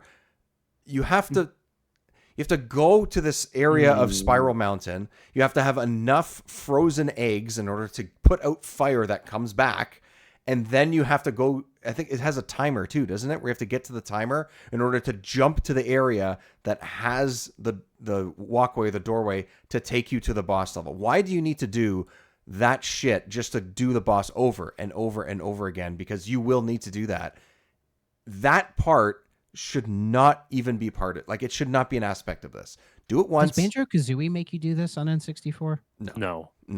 Okay. There is an element in Banjo-Kazooie, the first game, that is similar to this boss with the quizzes. Yes. The Banjo-Kazooie. Yeah. And that's why I'm saying that's where it's getting the idea I would argue from. even fans of that game are not a fan of the quizzes. I don't know about you, Jiggy. I can't say for all fans, but at least my perception of it, even people who like Banjo-Kazooie a lot, they're not necessarily I shouldn't say a huge fan of the quizzes, but to me, the quizzes are just not great game design because it doesn't test you on any mechanics that they've taught you. It tests you on your memory that you didn't know you were being tested on in the first place. Sound effects and whatever. Yeah. Yeah, like what sound does this thing come from? Like, I don't fucking know. Like, they all sound the goddamn same on an N64. The first game, I'm exaggerating, but yeah. the first game's Furnace Fun, very unforgiving. Yeah. Like you have to get good. Didn't like that as much. I actually didn't mind Tui is just sort of like an ending game gimmick. It's not that bad. It's just kind of silly. There's also a lot more of like, what level is this? And it's something I actually started doing on my YouTube channel as like community posts, like texture challenges where I'm just like, what game is this from? Like, let's see if you guys can get it. And I'll just take like a random like screenshot from a game and like zoom in on something and like, it's kind of fun. What pixel is this game from? Yeah. Yeah. People, I'm amazed at some people, how fast they get it. I'm like, how do you know this? They're like, Crash 2. It's this level. And I'm like, what the frick? Like, I didn't even know that. I zoomed in on the dirt texture. Like, this could be any insert PS1 title, like, ever. It's just crazy. I don't mind the quiz stuff, mainly because I just, like, for me, I you guys were talking a little bit about the sound and stuff. I like the sound. I like the music. I'm okay with that. Oh, the music I liked. I hated the sound effects for the voice specifically. See, I'm totally fine with it. To me, it just brings me back. So I think the nostalgia hits me, even though I didn't play this specific game. To what? Grating your ears on? No, I just like it. I like hearing. I like gibberish, but I played this on mute. It's trying to be consistent with the other games in the series. It is. But I understand. And some are better than others. Isn't as good. Yeah, some of them are better than others. Like Grunty sounds pretty good. Banjo doesn't really sound like Banjo. It sounds really weird. Yeah, but even then, it I don't know. It's almost like he only has one sound, whereas normally, like Jiggy said earlier, they have a couple more cadences that you kind of play with, and his is very, very monotone. If that's even how it would work when it's gibberish, but. I don't even know. Monotone gibberish. My new band name. That's great. Yeah. So anyway, so back to the boss. So you do a version. You start with a version of a boss that you've played already up until this point, where there's a shield. You run around. I guess we didn't really get quite to the story that much, but Grunty is in a mecha suit and has all these like different abilities and stuff. Mecha Grunty. Too bad you didn't like also get large and like fight like over rooftops or something. That'd be sick. If you want a brief synopsis, yes. Basically, Grunty's soul gets thrown into this mecha version of Grunty, and time travels back to the past to actually capture Kazooie and like stop doesn't want Banjo and Kazooie doesn't want Banjo and Kazooie to be together. No, just kidnaps Kazooie, locks her up. So you actually have to spend the first part of this game rescuing Kazooie, and Mumbo uses his magic to send Banjo back in time to, save Kazooie, save all of time, I guess. I don't know. And it's a little like the time thing isn't really that important, honestly. No. So are you telling me Banjo is the hero of time? Banjo is the true hero of time. Yes. No, honestly, this sounds like Banjo's version of the Terminator. Yeah. Oh, it is sort of like the Terminator. Yeah. The Banjo Terminator. Yeah. 100%. Banjo is Kyle Are you Reese. Kazooie? I'm looking for Kazooie. Come with me if you want to spring. Come with me if you spring want jump. to jiggy. There it is. It's super interesting too because it actually caused another issue with Mumbo, like being in the past. Right. In the original game, Mumbo's face is a skull because Grunty like was his student and transformed his face into a skull. Into the skull. Yeah. But in the past, his face is still a skull, so it's just kind of like an oversight. And then they're like, well, we never really capitalized on it anyway, so everyone just accepts that Mumbo just always looked like that. And then for some reason, we have Bottle's grandfather teaches us moves. For being a main person in the series, Bottles, like, his role gets diminished. Like, he's not even every in this. game. He's basically like he's not even anywhere close to being in this. Yeah. Well, and Tui I'm too. sure Kazooie loves it. Yeah, Right? That's right. Yeah, I love that banter took- stuff. I love it. That's like one of my favorite parts of these games. They Pretty took good. so much from Tui in this game, Right. and it feels like it needed to be scaled back significantly. It needed to be more like Kazooie, less like Tui, but they just kept packing stuff in. It's like, just refine the gameplay that you have. Right.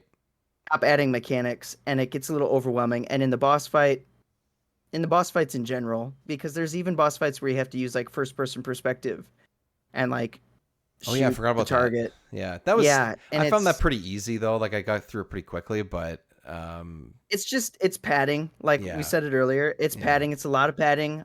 This game is like, okay, we're short. We're gonna pad the game and we're gonna make things as difficult as possible, which is all I could think about with the last boss. I'm just like, let's just make this super difficult to make this game extend just a little bit longer.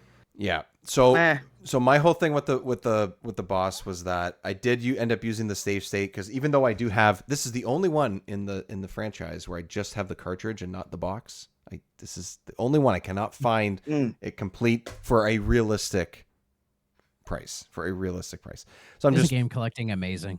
It's just fantastic, isn't it? It's the only series where I'm like, oh, I got to get everything, that and like some of the Donkey Kong stuff. But anyways, I ended up using like a save state for it because, and one of the reasons why is, yes, it's frustrating and pretty annoying, but I've connected my retro arc to retro achievements. I don't know if Thrak, if you've used that at all. Yeah, it's great. I love retro achievements. Yeah, it's so good. I'm not usually an achievement hunter, trophy hunter person. I'm not, but when it comes to these, it's cool that it adds it to retro games. So I'm like, you know what?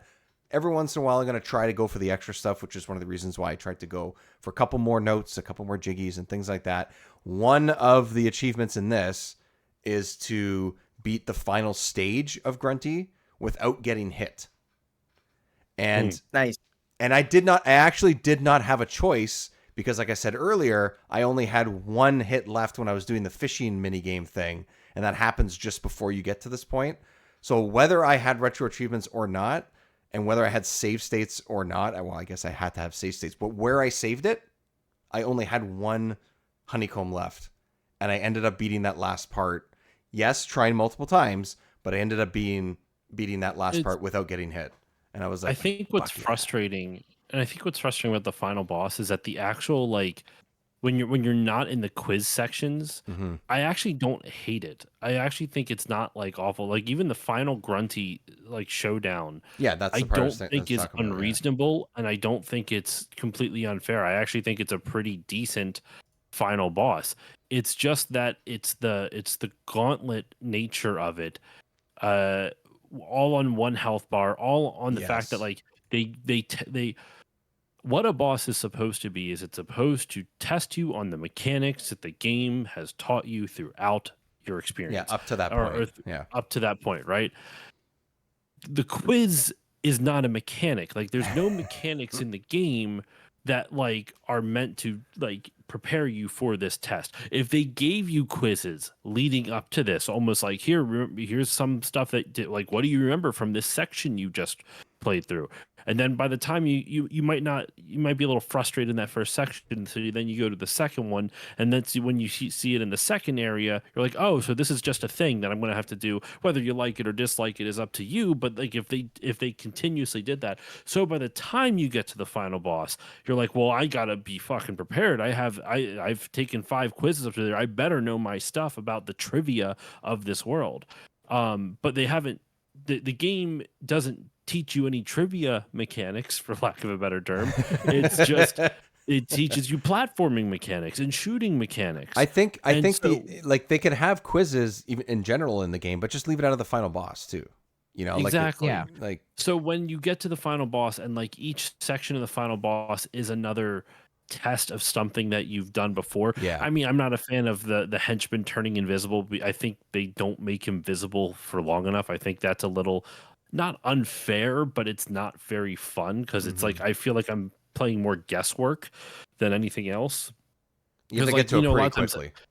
He'll disappear. The dude will disappear. You'll see which direction he like as he's walking off. So you go to that direction and you attack, and then you miss him, and then he suddenly spawns and he's on the opposite side of the screen. So I felt like I was just getting lucky half the time and not actually like I didn't know how to infer his pattern because you can't see him. You see the direction anyway. But that's a minor gripe because I was able to beat it. But like those 3 sections, if it was just 3 phases of that, I would have been cool with it. I would have been. I'm annoyed that they do a section, a quiz, another like boss mechanic section, and then another quiz, an even longer one, and then the final one. Like I actually did not hate the actual segments of the boss that were the boss.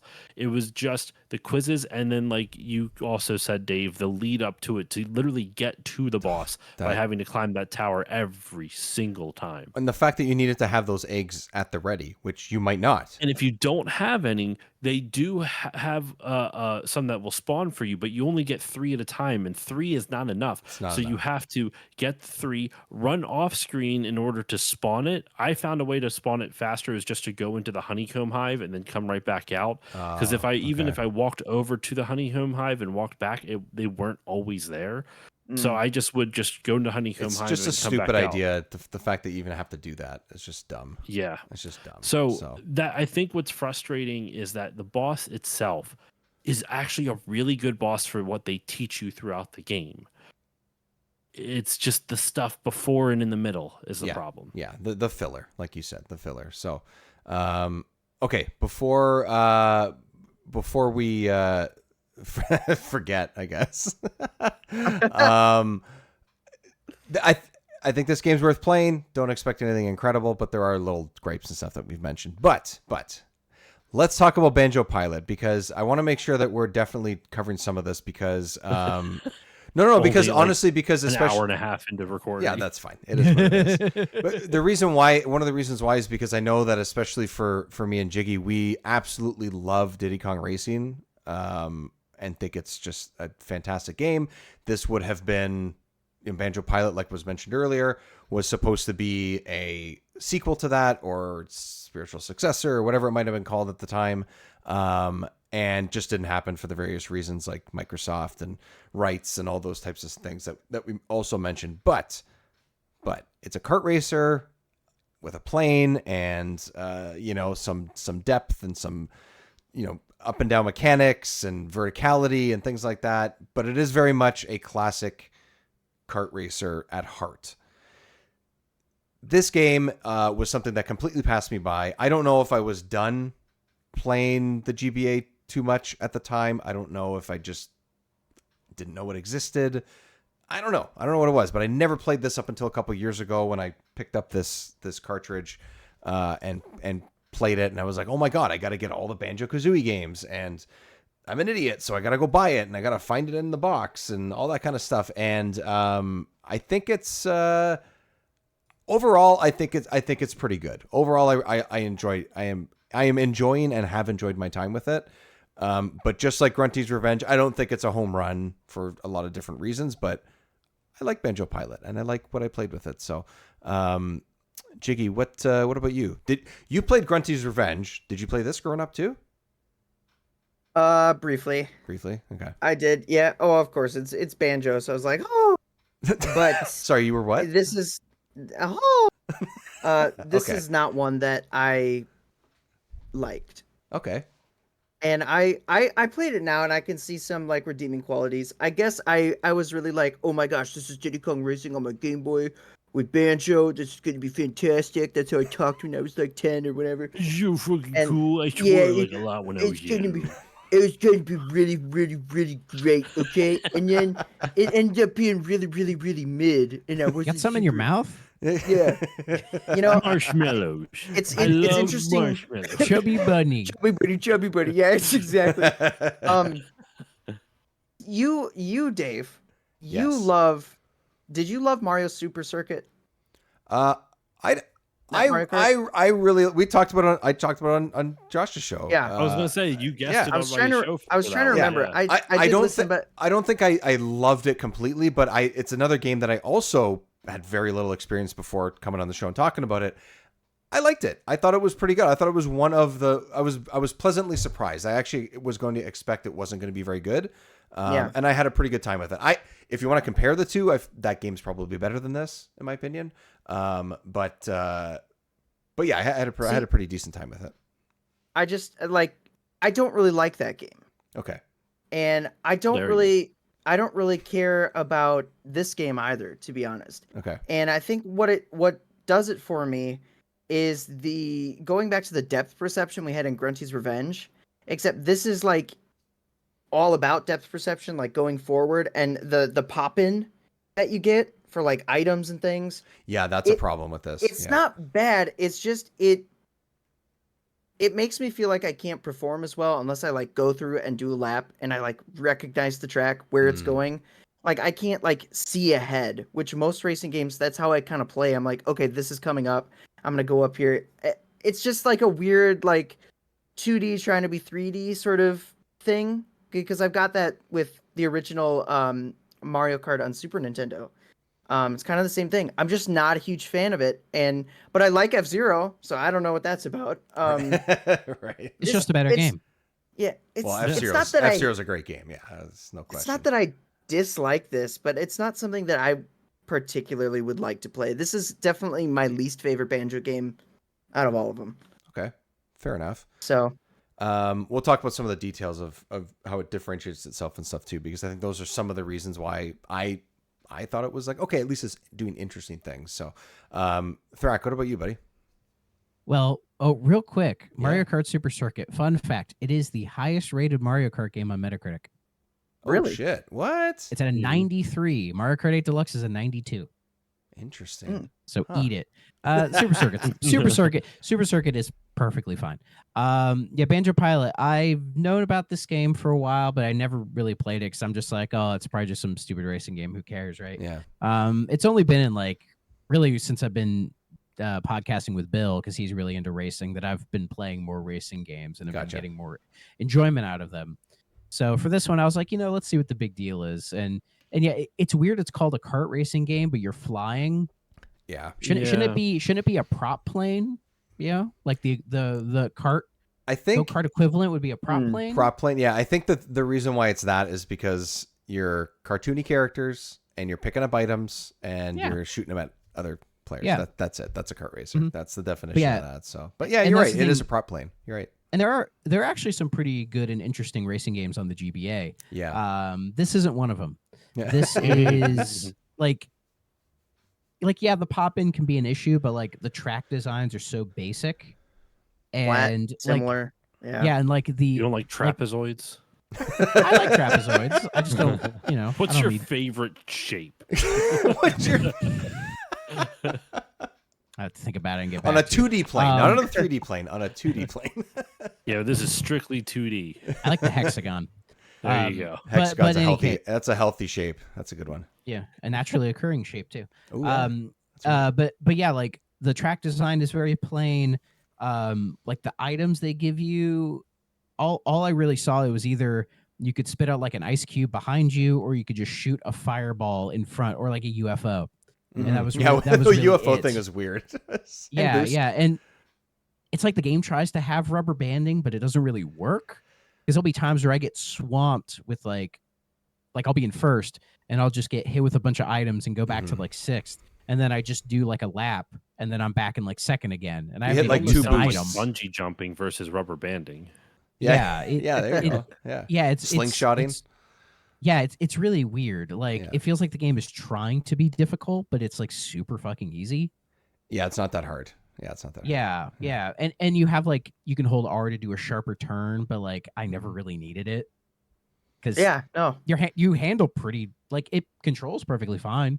Like your handling is solid. You don't skid or anything weird like that. And to your point, the tracks, because they're not super difficult, you don't need to worry about those tight turns as much as you would in something like Diddy Kong Racing that has that as well. Or an F-Zero even. Or F-Zero, yeah. Yeah, exactly. Yeah, the only interesting thing is you can adjust your height, which say for like when you go through the speed boost, you know, if you're not the right height, you could miss it. Or if you're trying to get the music notes, you could miss them if you're not high or low enough off the ground. But that's really about it. This feels like a vertical slice for what a Banjo racing game would be on GBA. Like it doesn't feel fully formed. You know, they're like it needs like a more prototype. interesting. Yeah, it needs more interesting level design, or it needs something more, and it just doesn't have it. But they're like, let's just get this out of here because we gotta make Cameo or something stupid. So like, just get this out the door. You know, we can move on to that. So it's okay. Like I played it for a couple hours. I don't feel like I wasted my time, but I don't feel like I gained anything. Yeah, that's fair. You know, that's fair. Like if you want to play a really cool kart racing game on GBA, I'd recommend Konami Crazy Racers. That game is really good. Okay, I didn't even know that was like a thing. really good track design.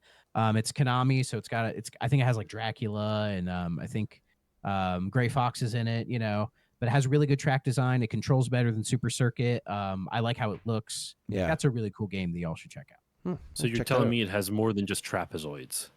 Oh yeah, it's got all kinds of shapes. I think there's a figure 8 in there too. Ooh, oh my god, fancy! Don't go crazy now. I know. I think we were just looking for straight corners in here. Jeez. Keep talking. Josh, turn my camera off. Yeah. Josh, you weren't able to get your time with this and stuff. Was it ever anything that you were interested in at all, or is it kind of just no, not really? Yeah. No, so I am not a racing game fan in the slightest. Right. The only racing game I've ever enjoyed in my life is a PS1 snowmobile racing game called Sledstorm. Really, really like that. That sounds it's cool. really good. It's really good. Yeah, it's really good. I love it. PS1 racing games are an interesting breed. Yeah. So what I will say is this, I think Thrak, you're right on the money with this, where it just needed something more. And the reason I say that, I have no idea how it controls, how it handles, because like I said, I didn't play it. But I've been watching literally videos leading up to this, and so all my experiences with just how this game presents visually, right? Right. I don't even know what the sound is right now because I've had it muted down for a little bit. Let's see. Well, why would you do that to me? No, so the thing is, the reason why I say it needs more, I think one thing it actually does really well. I actually think the character sprites are really good. They clearly did a lot of animation work on them because they'll flip and tumble and turn, and they feel fully realized when you see that. Where the game really kind of fails and falters is not even just the layout of the track design, it's the visuals of the track design, because it's almost like if you look at the backgrounds of every single thing, it's like they took a panoramic shot and it just pans left and right depending on how you turn the cart. It feels really weird and it doesn't feel fully natural. It feels like a really poorly done skybox, right? And it doesn't skybox, nice. That's yeah. There's a lot of those on the Game Boy Advance. Yeah. Poorly done skyboxes. Yeah. Yes. And believe it, I mean, actually, I think one of the most interesting things about the GBA, this is a very quick side tangent that I don't have much to say on because I haven't played them all. The GBA has a bizarre amount of first-person shooters, which I always found super odd. Like Medal of Honor Underground, Dave and this is coming out in what, May, right, Dave? We'll probably be everyone will probably hear that episode. So our episode for Punch Nazi Month will be out by then. So Dave joined me for Punch Nazi Month to talk about Medal of Honor Underground, but for the PS1, it had a GBA version, and it's very weird to see. It's very bad. Like I could do a whole thing on like all the PS1 ports to GBA. Right. That one, from my experience, is the worst one by far. Wow. It is terrible. And this is obviously not 3D, but it's got like, the Mode 7 style. I don't know if Mode 7 was on the GBA or not, but that was, the Super Nintendo equivalent. This feels like a poor version of that. And I think mainly because of the art direction, not because of any technical issues. It's just the art direction really felt like they could have just done a little bit more to mask maybe the jankiness of the background visuals. I also think just in general, the idea of making everything fly is actually kind of dumb, not because a flying racing game is bad, but there's so many portions where it's like they won't let you fly over the lava because that's a spot where you couldn't drive over with a car. I'm like, but I'm not in a car. I'm in a plane. I could just fly right over this. Yeah. You might as well just put columns of flames above me, like right there, so that way I know out of the I ground. can't fly through that. Or like if you're flying over, like we joked about at the beginning of the episode, you know, if you fly over grass, all of a sudden you see the plane start shaking because it's going through turbulence because the grass is just so grassy. It's just it's too green. Just silly. It's blinding my eyes, Sarge. It's just Sarge. There's just that classic Banjo-Kazooie character, Sarge. Banjo-Kazooie, Sarge's War. I've seen so many Jiggies fall. Not today, soldier. Been in the Conquer territory here. Yeah, that's right. Yeah, none of them made it back to the frame. I've been Conquer. Don't get me started. But no, I think that's really where this game falters is it's just its visual presentation, because while the characters look really solid, especially for a GBA title, the worlds feel really kind of like underbaked. Or the tracks, excuse me, feel very underbaked. I will give them credit for trying like a weird boss type of thing at the end of each. From what I saw, there's like 4 races in each cup, and then there's like a boss race. And I'm watching the boss races, and it seems not my favorite type of thing, but that also just feels like a bit of preference. It's like it seems like you take turns, like you'd have a turn shooting at the boss, and then you have a turn dodging from the boss. And you have health bars and that kind of stuff. It's an interesting idea. Like I don't think it's a completely it's not a game devoid of any unique ideas. I just think there's a lot of elements where it's like, well, you could have put this in the oven a little bit longer. And I think there's like, you know, the ingredients in this game, I think you could have made a really nice cake, but you just let it stay you just didn't leave it in the oven long enough. And that's kind of like, or maybe you left it in too long. Who knows? Yeah. I think that's part of this is the definition of a half-baked game. You know, like when you bite into like a piece of bread and it's a little bit doughy in the middle. Like that's the equivalent of this game. Gotcha. I hope I don't get an upset stomach after this. Yeah. the whole boss race thing, that's in Diddy Kong Racing, isn't it? Well, so that's the thing is like the a couple of things that are from that, and obviously, like we said, this was supposed to be Diddy Kong Pilot, so I think they kept that because they needed to change for rights issues, and also it was Pilot initially in that version because that was one of the unique ways that you drove around and raced in Diddy Kong Racing. So they're like, well, we should do that. That'll differentiate us from a Mario Kart or from a Sonic one or Crash or whatever was out at the time, right? So I think that's why they went that way. And then, yes, Diddy Kong Racing has the boss races, which I really enjoy, but are also very difficult. In this, they're not that hard. So I like that they tried to do something different. Like, do I think they're incredible? No. I think some of them are kind of weird, too. Like, you face Bottles at one point, and he's, like, pooping out, like, lightning bolts or something for some reason. I'm like, what? What does this have to do with anything? Oh, you said Bottles. I thought you said Balls. I'm like, who's Balls? It's Bottles' cousin, little cousin. Balls. Meet my cousin Balls. Cousin Balls. Hey, stay away from. Instead of the glasses up Balls, here, he has he's them a bit down of a below his rough waist. Bottles is like we see the most extended family of Bottles in the Banjo series. It's crazy. He's got a wife. He's got several kids. Yep. He's got his brother Jam Jars, who was in the military. His ancestor Sarge! we just learned about in Grunty's Revenge. Like, he's all over the place. Yeah. I'm so pretty glad to wild. know Bottles fucks. Oh, isn't it very reassuring? It's very reassuring. I think. Bottles giving him If he that can do bottle. it, anybody can. If he can do spending all that time in the ground and he can still get it done, come on. I think, you know what? I feel like I'm the only one who kind of liked this game. I don't know. I didn't hate it. it. I can't really have an opinion on it. I'm basing my it's literally all my opinion is based purely off of the visuals, not off of how it controls not like or the plays. feel of it or whatever. I think that It's definitely. Go ahead.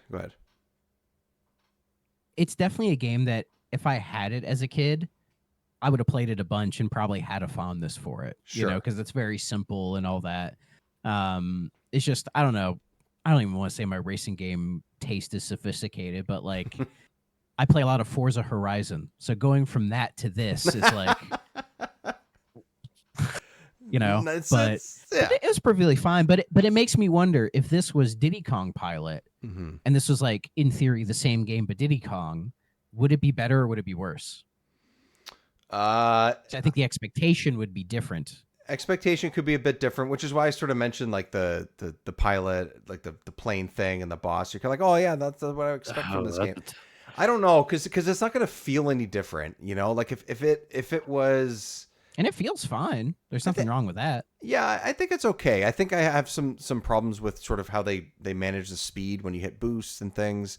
But I think what I give the most credit to is those ideas that it has. So the boss races or battles, you can even call them, are at least something different. I don't think they're incredible, but at least there's something different. And then if you go deeper into this one, I think there's actually a decent amount of races in this, more than I thought there would be.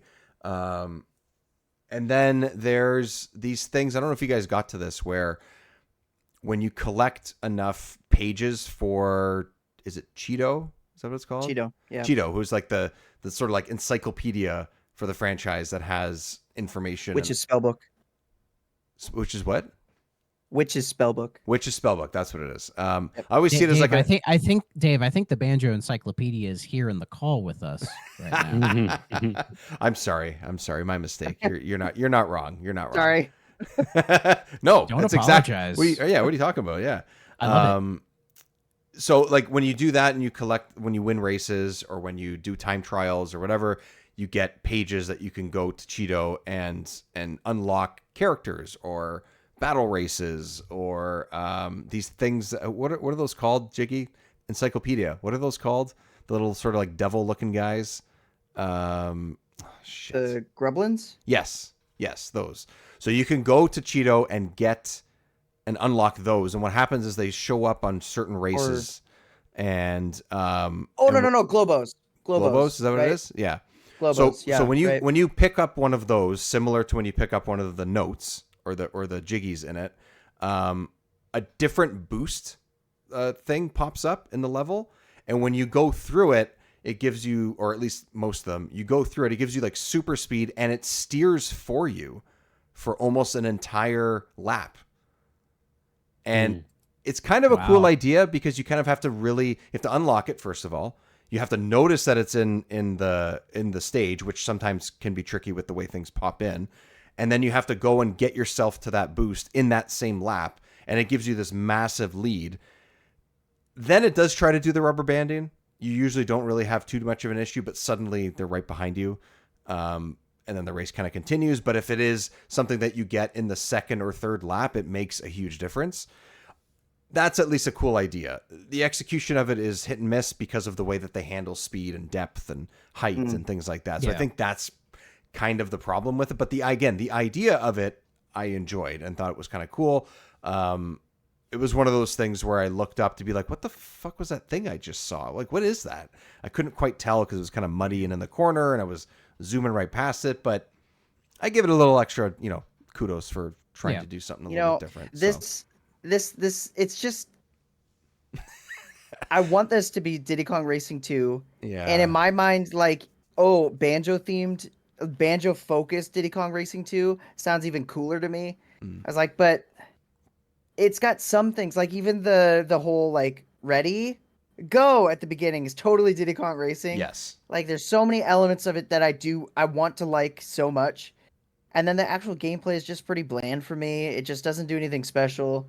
I did play as a few different characters. I can't say that I mean, it's basically like if I hit boost, I was winning. So yeah, I don't feel like anyone particularly gave me an advantage. I played as Kazooie a lot. So did I, actually. I never finished below first place. Yeah, it was hard to, especially in the early ones. It's difficult to not win. Yeah, because you hit a couple boosts. Like let's say there's 2 boosts in the entire lap on some of the early ones, which is pretty minimal. You'll be fine. You'll probably win. If you make a couple mistakes, maybe you'll probably still come top 3. And they're pretty generous with the items they give you with the pickups, which there are a lot of the time in kart racers or prop plane racers. Easy for me to say. Prop plane flyers. Yeah, exactly. So they want you to win. I think it's definitely more forgiving than like Super Circuit or other Mario Kart games and stuff. You can tell this is made for a very young audience. Yes, you can. There's not a ton of depth to it other than like, hey, collect the pages, unlock stuff, and you'll get new characters. It's a collectathon. Listen, I did like that element of it. Collecting the notes on the track, like looking for them. Do you know what the notes did? I like that. That's a neat idea. I had to look up what they did. What do they do? Don't they unlock the... They give you the more notes you don't have to collect them all. I thought it was one of those things where it's like, oh, collect all the whatever, and then you get maybe it was coins. I thought maybe to give you more speed or something like that. It's not. So the more notes you collect, even if you collect just one, it multiplies how many pages you get at the end of the race. Okay. Which I was like, okay, that's also kind of an interesting way of doing it. The speed and stuff is sort of a Mario Kart thing, right? So you get pages if you don't get the notes. Yes, you do. Because I never didn't get all the notes because that's what I spent most of my time doing. I was like, there's a note. Oh, no, I'm gonna get it next lap. Like the first lap was just like, I'm just gonna look for all the notes. Yeah. And the second lap was get all the notes, and then the third lap was hit every boost and win. Yeah, that's pretty much the loop. And then they have the Jiggy Challenge thing. I don't know if you guys tried that. That's essentially like in Diddy Kong Racing, where you have to collect. What's it called? What do you have to collect in Diddy Kong? Now I'm blanking. You have to go around the lap. Oh, the silver coins. Silver coins. To collect the silver. There's 4 or 5 jiggies around it. It completes a little picture in the corner, and then you complete the race. But this is only 1-on-1, so it's not as hectic and crazy. So as long as you hit a boost and you collect the jiggies in like 1.5 laps, you'll probably be fine. You know what? You know what also is really annoying? We go through all these different Banjo stages. Yeah. And none of the music is from Banjo-Kazooie. It's all like original, like, which doesn't necessarily have to be a bad thing. But when you're going in like Treasure Trove Cove or Gobi's Valley, like tracks that hit super hard, I would have loved to have just like, let's see. Let's listen to this one. A GBA-ified version of those tracks. I wonder if they couldn't though because Nintendo owned the copyright to. Well, I guess Rare. Rare owns Banjo. Rare owns Banjo, yeah. But So I don't know who would have the rights to the music specifically. Could have been different. I don't know. Yeah, but they didn't own. But like they owned the rights to Banjo even on the N64. They were independent of Nintendo. Yeah, that's true. It's just that when they they were a second-party developer. Nintendo had a minority stake so that they would publish their stuff. Yes. And had publishing rights. But I'm pretty sure when Microsoft bought Rare, they got all those publishing rights. Yes, that's right. So that's why like Banjo-Kazooie got those 360 remasters. Yeah, and Rare Replay is only on Xbox and like things like exactly. Yeah, so that is kind of weird that they didn't put any of the tracks from any of the Banjo game or like the tracks in there because like they should have had the rights to it. Some of the stages have like hints of it, but it's definitely not the song, which I think to Jiggy's point would actually add a lot to it because it would give you that feeling, even if like the sound isn't great or even if like the characters don't make the noises and sounds and tracks, like at least that is there. And even if it doesn't look or feel like it based on like the visuals, music is a huge part of what Rare does in their games and all their really good games. Like Donkey Kong series is a perfect example, even stuff like Killer Instinct, like great music, and obviously GoldenEye is a big part of that. But like, if you don't have that, you lose a lot of character. And that's a huge part of what they do because it's very cartoony. Music and sound is a huge part of cartoons in general. You have to have some of it, I think. The only thing I could guess is either maybe Grant Kirkhope didn't want them to use the tunes, or maybe they tried to GBAify the songs and they didn't like how they sounded. So they just made new compositions for them, leading to the half-baked theory that we have. We have, where these compositions are a little doughy in the middle. Yeah, a little too dough, a little too much. Or dough. maybe because this transition from Diddy Kong Pilot, maybe it was like it was never intended. Like to just Maybe piggyback they off the didn't have half-baked time thing. to They do didn't it. have time to do it, and they're just Yeah. like, all Well, they right, basically well, had- Maybe these tunes are what would have been in Diddy Kong Pilot. Yeah. Yeah. So like that's- you asked before, Dave, do we think this game would have been better if it had the Diddy Kong license? If I don't think it's necessarily a question you can answer. Like if you took it directly and just put Diddy Kong and Donkey Kong characters in this, no, it would not have made it better. No. Just because you still have nostalgic attachment to the Banjo characters, just like you do to Donkey Kong characters, and it didn't save it, right? Yeah. Now, what I do think, though, the reason why I don't think you can actually really genuinely answer that is that if this game, like you said, Jiggy, was meant to be a Diddy Kong racing game that they had to switch over midway through development or at some point in Very development. late, So, like, actually. They only had about just over a year to switch this over, or under a year So, to like, switch this over, what which is are- nothing. So, Yeah, like, for I GBA, think, that's not bad. Doesn't it? But I Doesn't think maybe it's not having- bad, but it doesn't sound like much. You know. True. but I feel like the grading this game on that isn't necessary. Like you're not going to be able to. You genuinely, excuse me, won't know because you don't know what constraints they were placed unless they can tell you specifically Yeah. what constraints they ended up getting placed on because of the chaos of the being bought out by Microsoft, and now all of a sudden you're switching publishers. Like who knows what THQ made them do?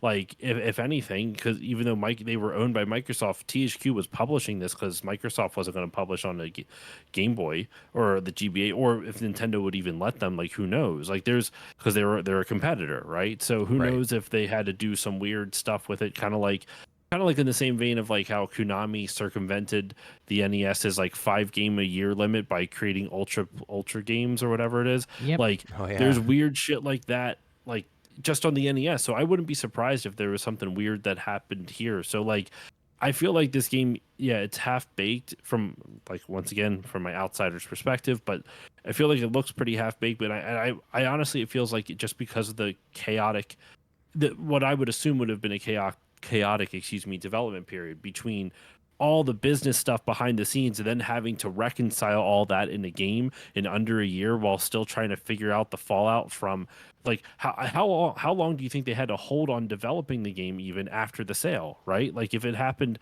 like a year before it was released, if the sale happened a year before this game came out, like does that mean they were actively working for the full year, or were they in a holding pattern until they could figure out rights?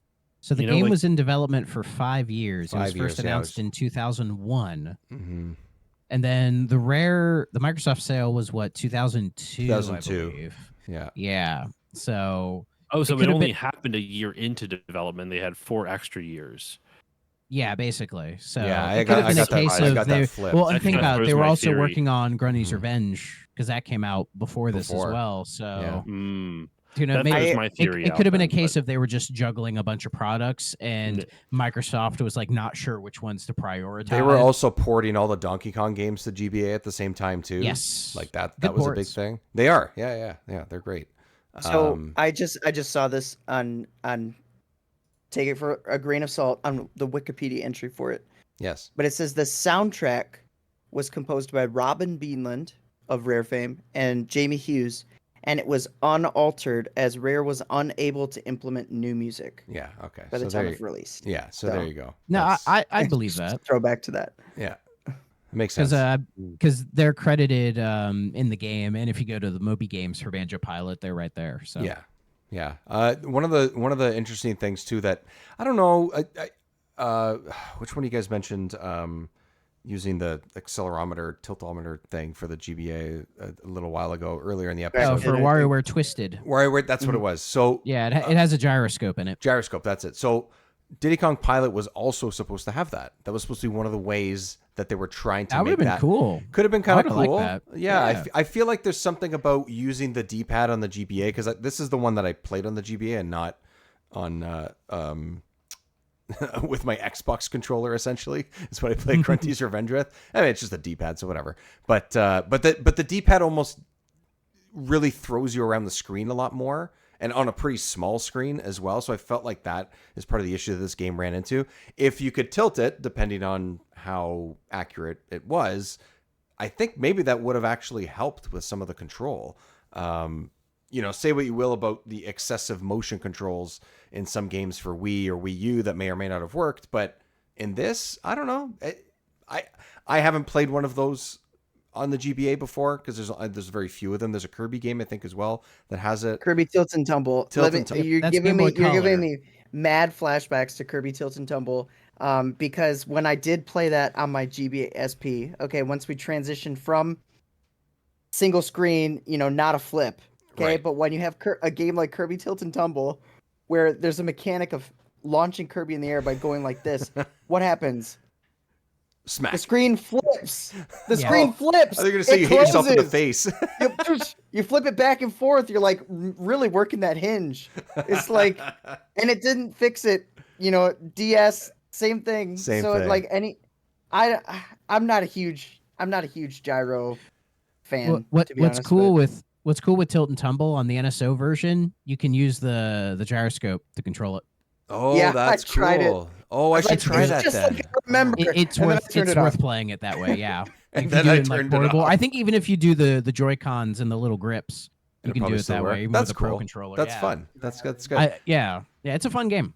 Yeah, I like those. I like how Kirby does a lot of different stuff. So I'm happy. Kirby handles gimmicks really well. Yes, that's what Kirby has really actually turned into. Is that that's really what it should kind of be known for in a lot of ways. But if you see like Forgotten Land, they can still make a really good oh my god, solid Kirby game. I just played that 2 months ago at a friend's place. He got it for his son who just got a Switch. Like his first game system is a Switch, and he's like 8 years old or whatever. There you go, Tilt and Tumble. It's also like the coolest game cartridge ever. Yeah, it's nice looking. And man, I love it. Forgotten World is fucking good. Holy shit! It's my favorite. It's my favorite Kirby game. I got it. You know what? When or if let's be honest, when I get a Switch 2, that's going to be one of the games that I want to get for it.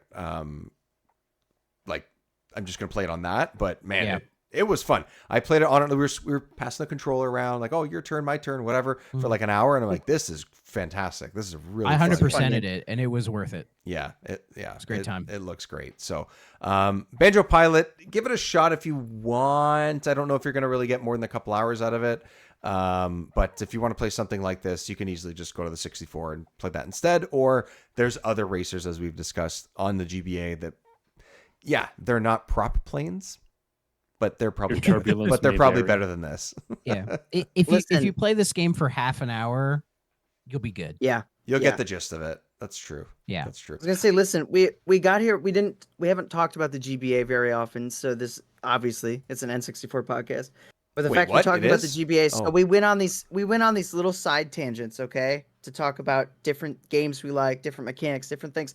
Like all about the GBA, like fantastic. Yeah. But I think that speaks to the quality of these two games, that we went on these tangents talking about other games we liked more or different mechanics we liked more. We're like, these games were almost something we liked. At least Grunty's Revenge was a little more positive. But there's something there. But we definitely think there's a lot better titles on the Game Boy Advance. I don't know. That's what I'm getting from this. I think so. It's part of it. I think it's like if this represents like the middle of the road for the GBA, that means you have so much more great stuff to go off on. Like it has a really deep library of games, and a lot of when I was like exploring it and playing all these random games, like so many of them surprised me at how well they were made and just how fun they were. Because it felt like by this point, most people had figured out how to do 2D games and make 2D games that were really great. And the GBA is just jam-packed with amazing games. Huge library. And also, I went from, having the original Game Boy to the Color to this, all my games played on it. And like as a kid, that's cool. That was awesome. And I also loved, like I played, the first Wario game a ton growing up. I love that game so much. Is it amazing now? No, but I have a lot of nostalgia for it. Little things where you could just like switch the color palette or shades or whatever they call them on it. I had a couple favorites that I always went to, like that kind of stuff. It's just cool to have that option. I have a lot of respect for the Wario Land series. Yeah. Yeah. The first two I played a lot. It's Nintendo being unique and actually genuinely experimenting, which is something that they do less and less of the further we get into them, you know. Absolutely. Around that And time and is when they Wario were Land doing 4 and Wario Land 4 is one of the best it's platformers fantastic on that console. So yeah, it's really good. Yeah, and they're doing something weird, which, like you said, is not something they're really known for at this moment anyway, right now. So especially as weird as like Wario Land. yeah, Like some of the things they do in those games feels very un-Nintendo. and it gets weirder awesome. as they go along, I think. Yeah, like they really do kind of go crazy with it. Yeah, and after trying to play, say, Super Mario Brothers Wonder and being kind of underwhelmed by it, I'm like, Nintendo should just go back to Wario Land. Like, let them do that wacky crap. They should again. anyways. Whether that game was a huge hit and people loved it or not, like Wonder or whatever it is, I think they should make another Wario game for sure. Yeah, too many WarioWares. I know. We've had enough WarioWare. I want Wario Land. Yeah, 100%. I miss those. Yeah, and 2D. Make it 2D just like Wonder was. I'm all for or that. Wario World 2. Oh, yeah. I've talked about Wario World before. I'm not gonna talk about it again. It's a fine game, but it's its own beast. Wario himself and those games themselves are their own beasts, and that's why we want to see more. Okay, so where's the Waluigi game? Oh my God! Maybe that's what Waluigi's we're sitting here just a couple days before the Switch 2 announcement. This will be coming out far after that, but maybe there'll be a Waluigi game. Ooh, never mind, Mario. Waluigi pinball. That'd be a crazy. Just do Waluigi pinball, dude. Why not? Do it. Do it. Pokemon pinball games are either amazing. that or we get a GTA clone with Waluigi. Yes. Which is all I've ever wanted. It's all any of us really need. It's GTA 6, but you're Waluigi. But you're Waluigi. They beat Rockstar to it. Thank God. Okay, so before we get out of here, Josh, we'll start with you first. Where can everybody find Still Loading? And this will, I know we're doing this a lot earlier than it's actually coming out, but April and May, what's on tap if you do know that far ahead? Actually, yeah, I do know. I planned out my stuff way too far in advance. What's April that like? is Punch a Nazi month over at Still Loading for no topical reason whatsoever. We got games being covered or were covered by the time this comes out. Wolfenstein 3D, Medal of Honor Underground with Dave Truly over here, and then wrapping it up with Bionic Commando. Let's see, what else do I have? I think that's pretty much the big thing that I had going on at the time in April. And also, depending on when this comes out, Thrax co-host over at the 3DO Experience, Bill, is going to be on to talk about Infamous. Oh, nice. Shout out, Bill. Nice. And then March was the hardest working man in podcasting is Bill. Honestly, holy, no kidding. Like making us all look bad. But in a good way. I asked to help all the time, and he's like, "I'm good."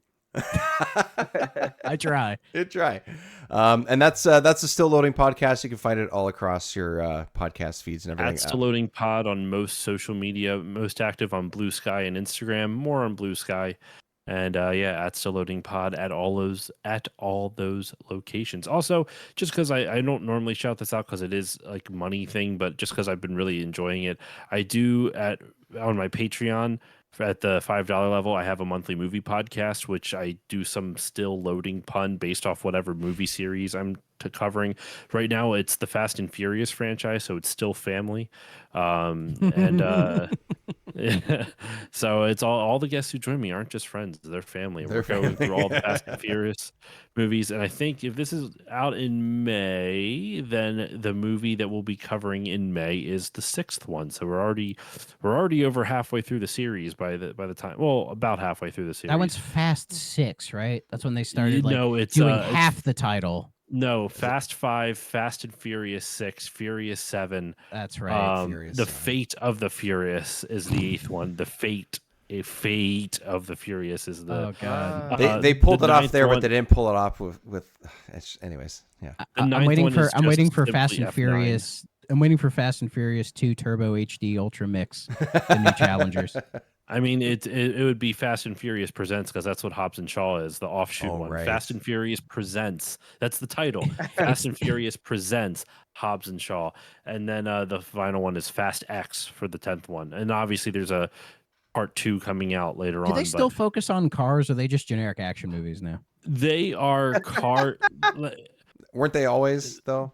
So here's Other the than the No, the first- early ones do focus on car culture. The first The first like here's the 3. weird- yeah. Here's the Tokyo weird Drift thing, and Thrak. stuff, yeah. The answer Tokyo to Drift's both great. of those Yeah. questions is yes. Yeah. Yeah. Because does it focus on cars? Yes. Is it car culture? Not so much anymore. More as cars as an extension of their bodies. Okay. The Like the Transformers. prime example of this, without going too far into the weeds, in Furious 7, there is a scene where one of the characters is like launched off, like they got launched off of a, like I forget exactly how, but they fly out of the car they're on, and they're about to go off over a cliffside, right? There's luckily one of their friends is right behind them in their own car, and instead of like stopping and getting out and rushing over to help them, because they would have had time to do that, they drive over with their car, and they whip the back end of the car around, so just the rear 2 tires go off the edge of the cliff, and since they're going fast enough, they have the momentum to get back on. Sure. And the person about to fly over the cliff catches the spoiler on it, so they don't actually use their arms and legs to help their friends. They just use their cars as extensions of themselves. Like, remember, they didn't grab them with their hands, they grabbed them with their car, and With that the is spoiler of their car.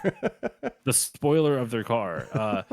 So yeah, if for anyone who has not watched those movies, if you They're like ridiculous. action movies, I always tell people watch the 5th one. If you don't enjoy the 5th one, you're not going to like where the series goes from there. Like if the 5th one is like too insane and over the top for you, don't bother watching the rest, because they don't tone it down at all. It just gets more dumb. It gets worse. They go to space love it. with duct tape. I love it, but it's dumb. I think I need to start watching these movies now. Oh, they're great. They're very entertaining. I will say Yeah. that. Like, I've watched the recent releases, and I'm always like, I had fun watching this. It was so ridiculous. It's amazing. And Vin Diesel's basically indestructible for some reason. Wow. He just grunts 90% of Just the gets time. shotgun blasted in the face. He's like, ain't need a face when you got family. There is See, I've been watching a lot of Star Trek recently, so this is like the complete opposite. Of Opposite, that. yeah. if you want something so Star Trek actually has like messages and actually has intelligence behind Ethics the and writing. morals and And, all that. Yeah. I Ethical mean, dilemmas. there's ethics and Beautiful. one of the weird. This is like, oh man, I gotta stop. I could go off on a tangent. What I will say is, You should make me watch one of these and come on your show, and I'll be like, "What the fuck is happening? What did you just do to me? What'd you make me watch?" I loved it, but I'm so confused. the funny thing is that like they just get more and more like, how can I put this?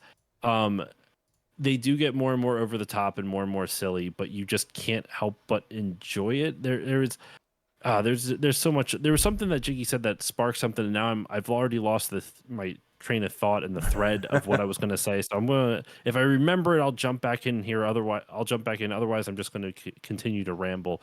But yeah, if you don't like the 5th one, don't bother with the rest, because they get more and more insane over time. And I actually always encourage people to watch them in order, because believe it or not, there's a really dumb overarching plot line as the movies go on.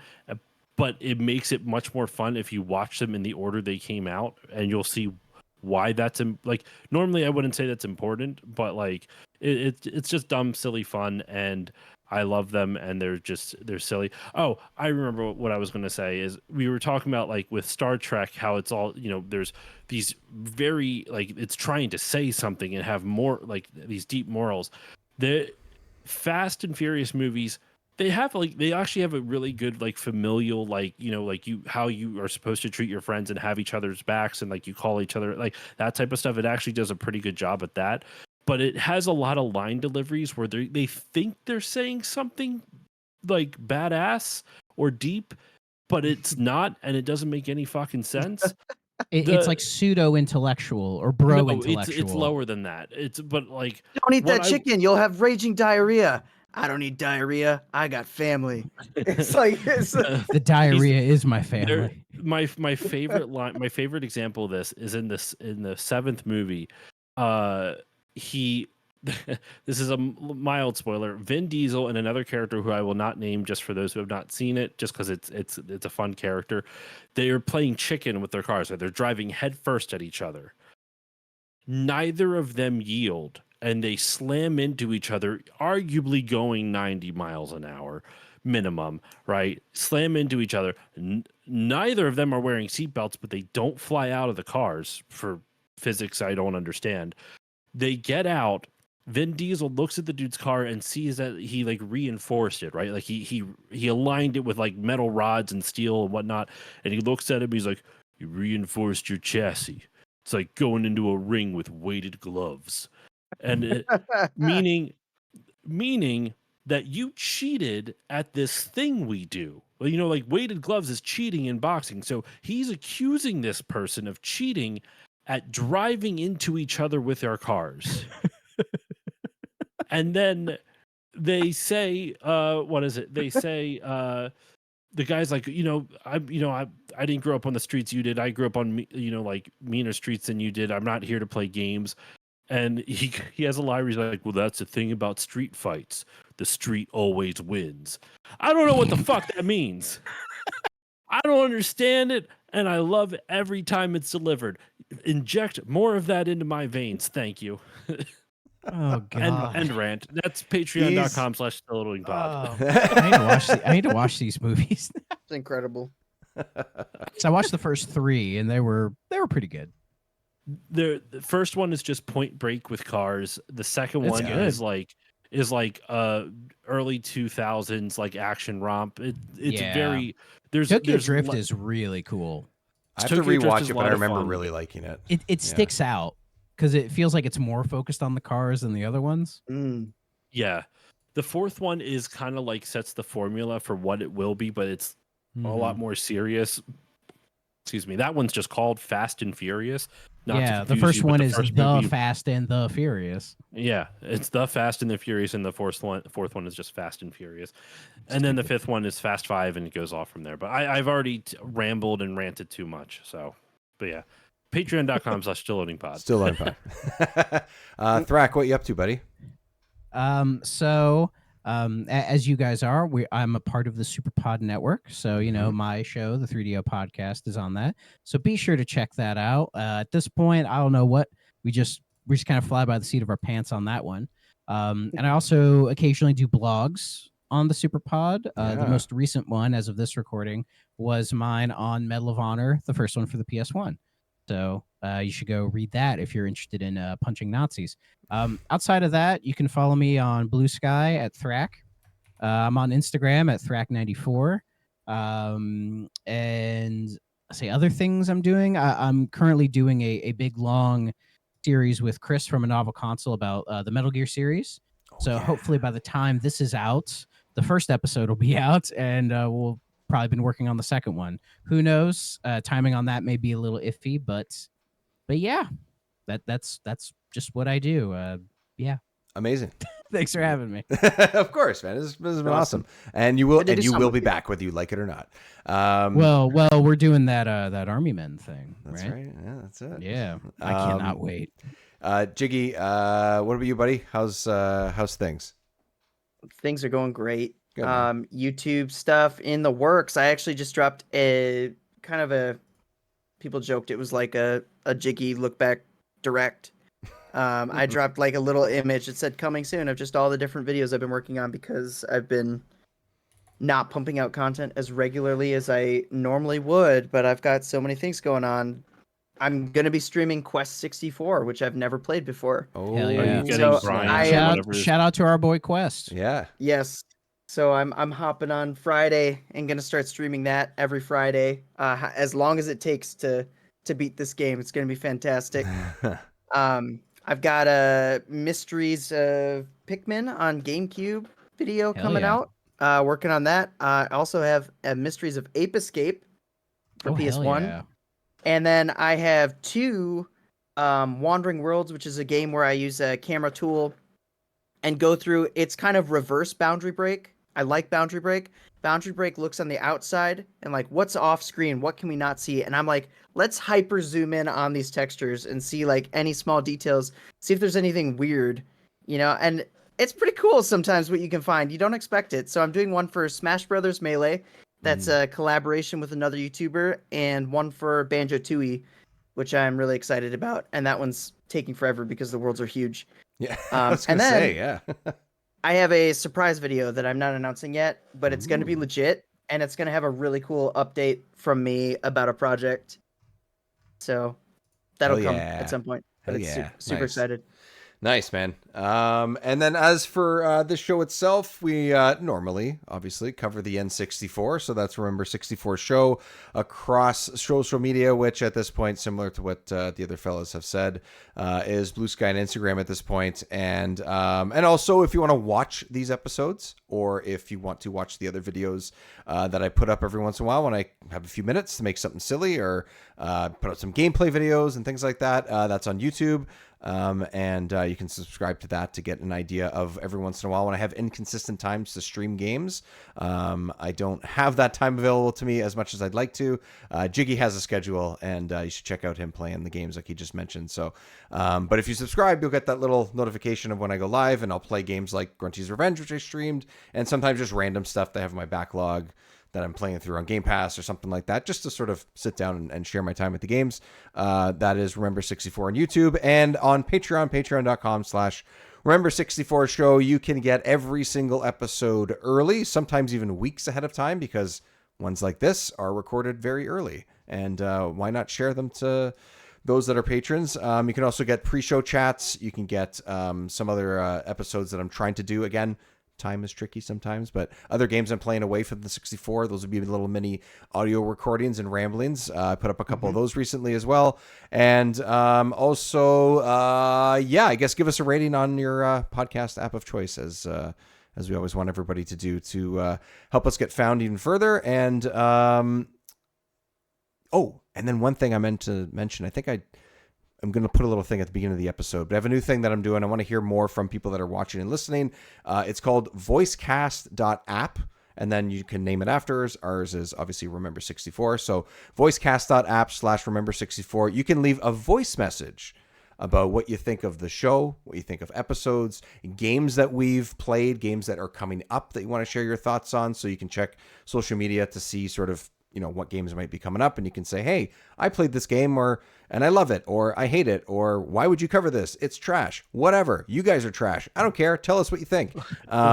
It could be anywhere from 30 seconds to 5 minutes of a message. Make it a little shorter. It's easier to play on the show. And then we'll have that message, say who you are, where you're from, and we'll play the message on the show, and we'll have that included in our recordings, which is what I want to do going forward. So that is voicecast.app/Remember 64, and it is completely free. You can also find that link in the show notes, and also across social media as well. So that's it, You know what everybody. else is completely free? What's that? You know what else is completely free? No, what is it, Jiggy? Rating this podcast. That's right. Right. Yeah. Is it? Is it free? It doesn't cost any money to give it 5 stars, so there you go. That's right. At least not yet. Not yet. Not yet. Smoke them while you got them. Yeah. 5 stars. Smoke them while you got them, kids. So we'll see you next time on the show. Banjo-Kazooie is out there at this point. We have Rayman 2, where Josh was on. Getting back into the swing of things in 2025 has been awesome. I guessed almost every episode to start the year, which has been great, and more to come throughout the rest of the year. So stay tuned. Thanks, everyone, for listening and talking some GBA with us. Thanks, guys, for joining me. We will see everybody soon. Goodbye. Bye-bye.